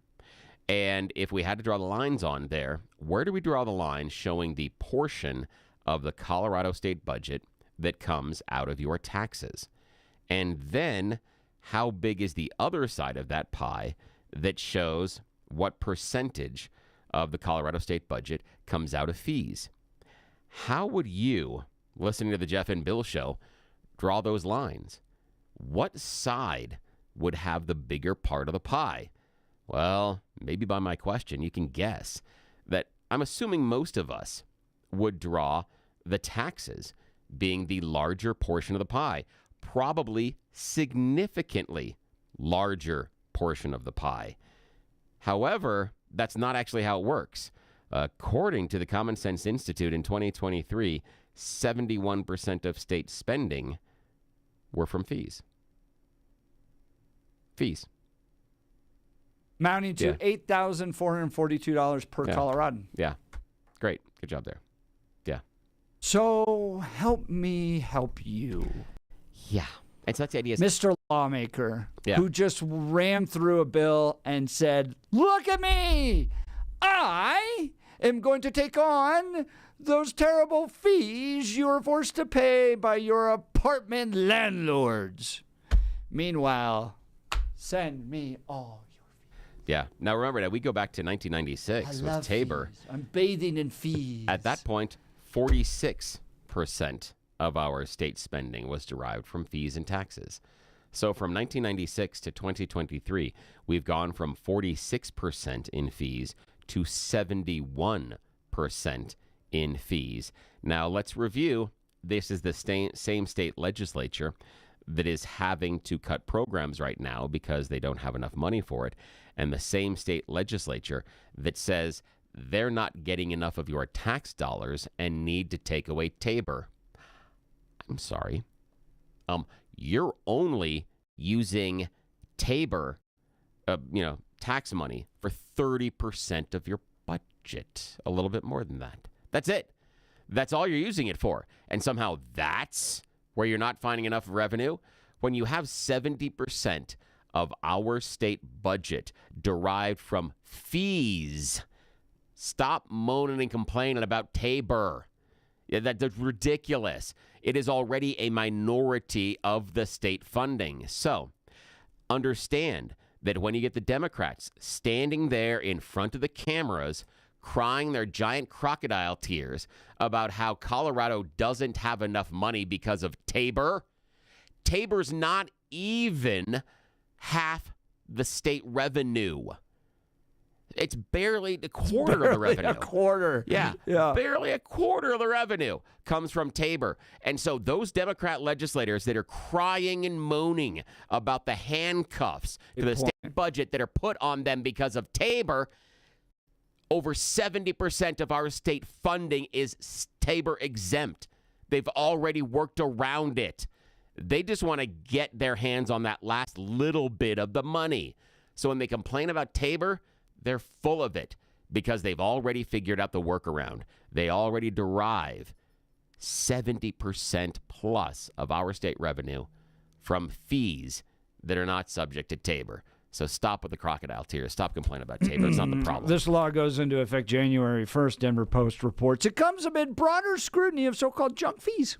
At the state and federal level, lawsuits have been filed against large landlords in Colorado for allegedly misleading their tenants about their unit costs. Federal regulators previously took aim at hidden fees in other industries, but an official from the Federal Trade Commission wrote in a January letter to Jared Polis and Colorado lawmakers urging them to adopt a law targeting fees in the housing sector. Look, Bill, I'm not opposed to them going after these fees. No. I think it's terrible when corporations hide their costs and then all of a sudden you buy something and, oh, you got to pay this, and oh, you got to pay this, and now you owe this, and owe this. Okay, I get it. I don't like it either. Congratulations, lawmakers, for taking it on. What I don't understand is the mental breakdown that takes place when they're listening to their constituents go, we don't like fees.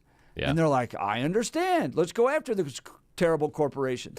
And then they load on fees over and over and over again upon their own constituents to the point where, with the average Colorado's paying $8,000 in fees right now? Yeah, and a reminder, we don't get to vote on the fees.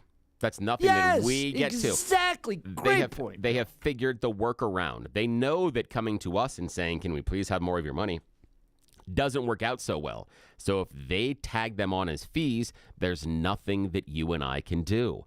And they've done that over and over again to where 70% of our budget plus is derived from those fees. That's ridiculous. My lovely and talented wife just this past weekend argued with a company that on our bill, we're running a little bit of a credit line with them, on our bill, one of the fees rolled in was a marketing and promotional fee.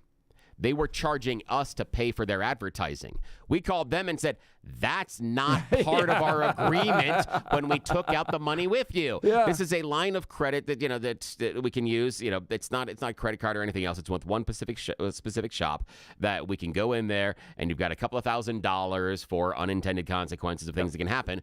It's basically an auto parts store place. And that's basically it. So we needed some stuff, but they charged us an extra fee for their promotion and marketing.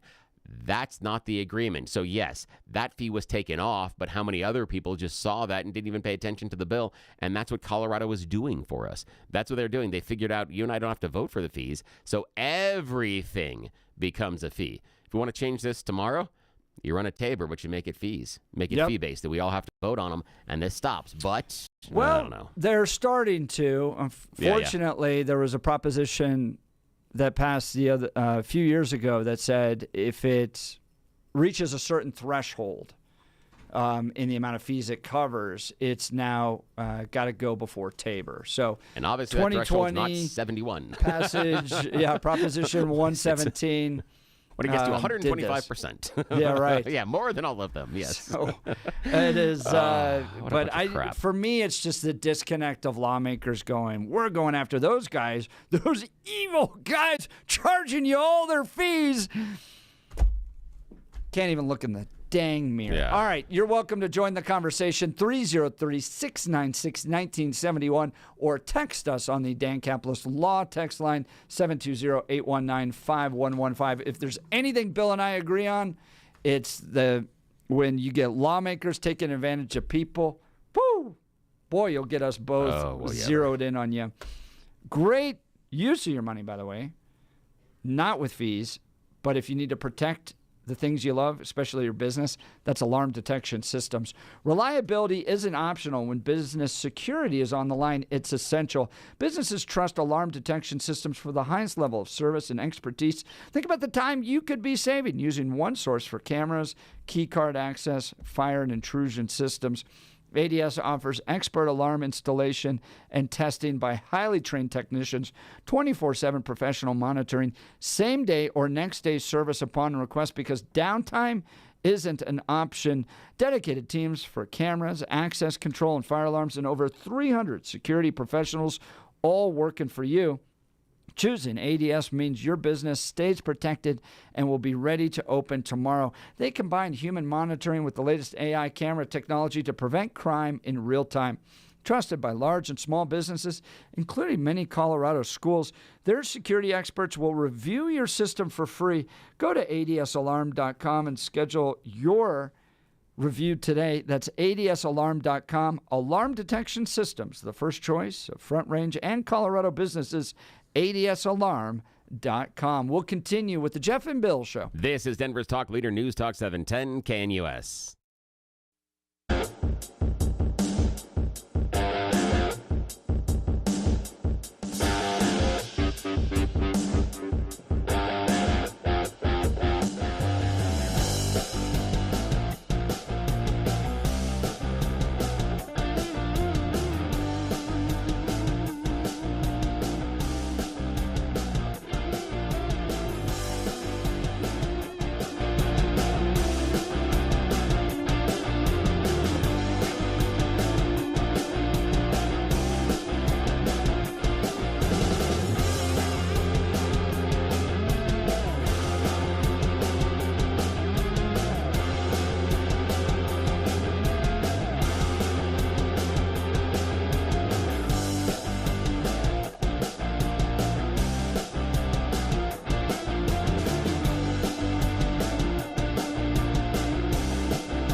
Text messages pouring in on this one, 6728, saying they all want to jump up and down and say, look at them going after those evil landlords.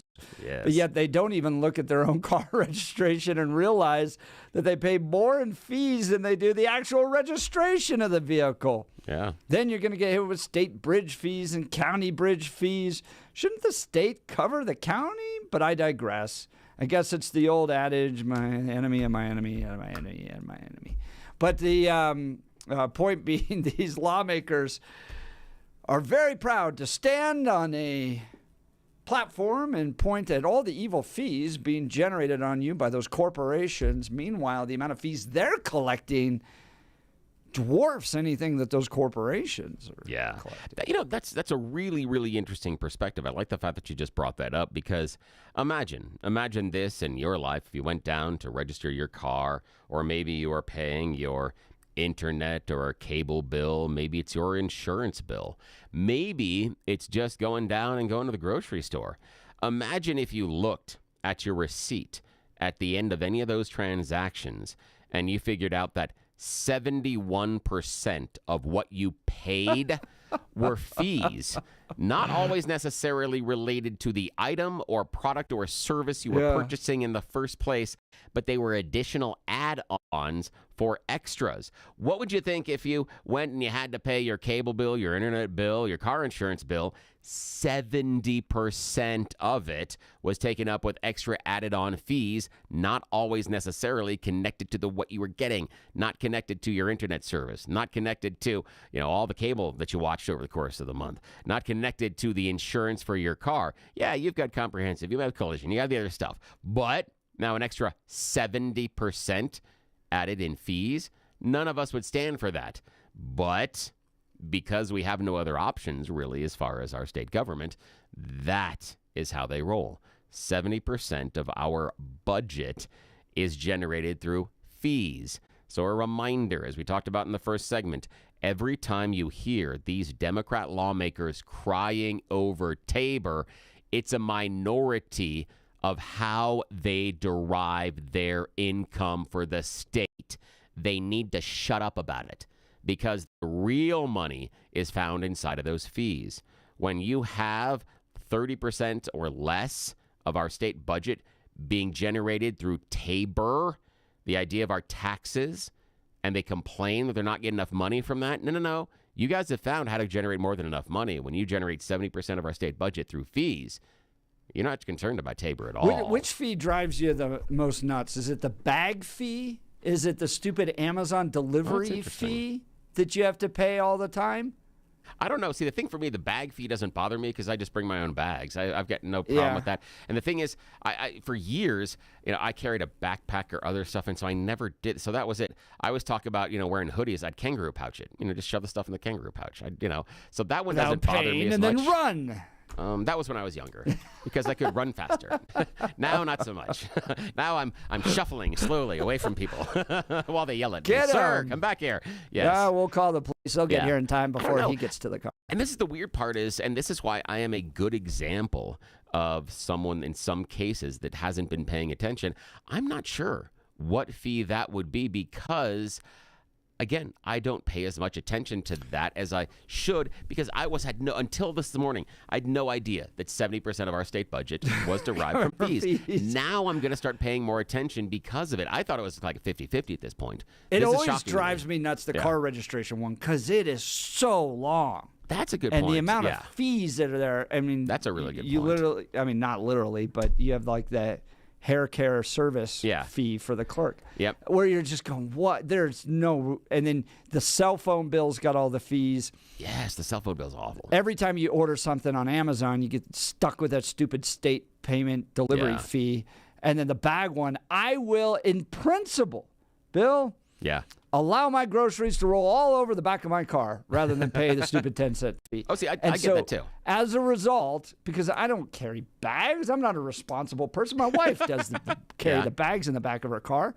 So I end up loading all the groceries into my car or into my cart, take them to the stupid self-out register, take them all out one by one, put them all back in one by one, put them all back into my car one by one, and then unload them one by one onto the counter, and then eventually put them away. See, all out of spite. What would make me mad is having to go back and forth from the car to the kitchen countertop. That's enough of a pain point for me. That's why I've got several bags in the back end of the car. But that's the only reason for that. I am going to have to start paying attention to some of these fees because it is rather annoying. And again, the bag fee doesn't necessarily bother me because it's singular. If the bag fee was one of 7 or 8 fees I'm paying at the end of my grocery store bill, then I've got more of an issue. That's why I side with you on the idea of the motor vehicle registration, because there's a long list of fees that we pay that are far beyond. And again, this is why it ticks me off that we don't include tax in our prices. Because any time you go in, you're like, oh, motor vehicle registration is this. Wait, the number here on my little bingo card isn't the same thing as the number they're asking me to pay at the end, because when the card arrives in the mail, they don't include those numbers. So when they tell you your car registration is X, you get to the end of the checkout and it's Y, and that's crap. No. It's such a scam. So, Democrat lawmakers, thank you for taking on the stupid fees that end up in apartment corporations. Good job. Please take a look in a mirror and just do this yourself with your government and stop stuff. complaining about Tabor. Yeah, it's a great point, now. Bill. Well, where you could use your money for a good return is our friends with Advanced Hair Restoration. For many of us, it's happening. Your hair's thinning, your crown's disappearing. Maybe hair loss has you feeling your identity's lost altogether. Well, I've got good news for you. It's an incredible yet simple one-day treatment that starts growing your own natural hair the very next day. And it's guaranteed to grow for life. It's the Advanced FUE from Advanced Hair. Look, we've all seen the pills and lotions that come with monthly subscriptions. They help retain what you have, but what if what you want is your own natural hair permanently in specific areas? From Advanced Hair's state-of-the-art facilities to the world-class Dr. Tanya Pauls, it's not maybe your hair will regrow. It's guaranteed that your new hair will grow. You decide how much, how thick, and where. That's why Advanced Hair is the winner of Westward's Best of Denver. For your free consultation, $250 off and 250 free hair grafts. Call 720-459-HAIR. That's 720-459-HAIR or advancedhair.com. That's advancedhair.com. All right, phone lines. Start filling up. Text messages coming in. We'll get to those. You're listening to The Jeff and Bill Show. This is Denver's Talk Leader, News Talk 710 KNUS.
been an absolutely fantastic show today. Former ambassador to the Holy See, Jim Nicholson, joined us saying Pope Francis was too woke.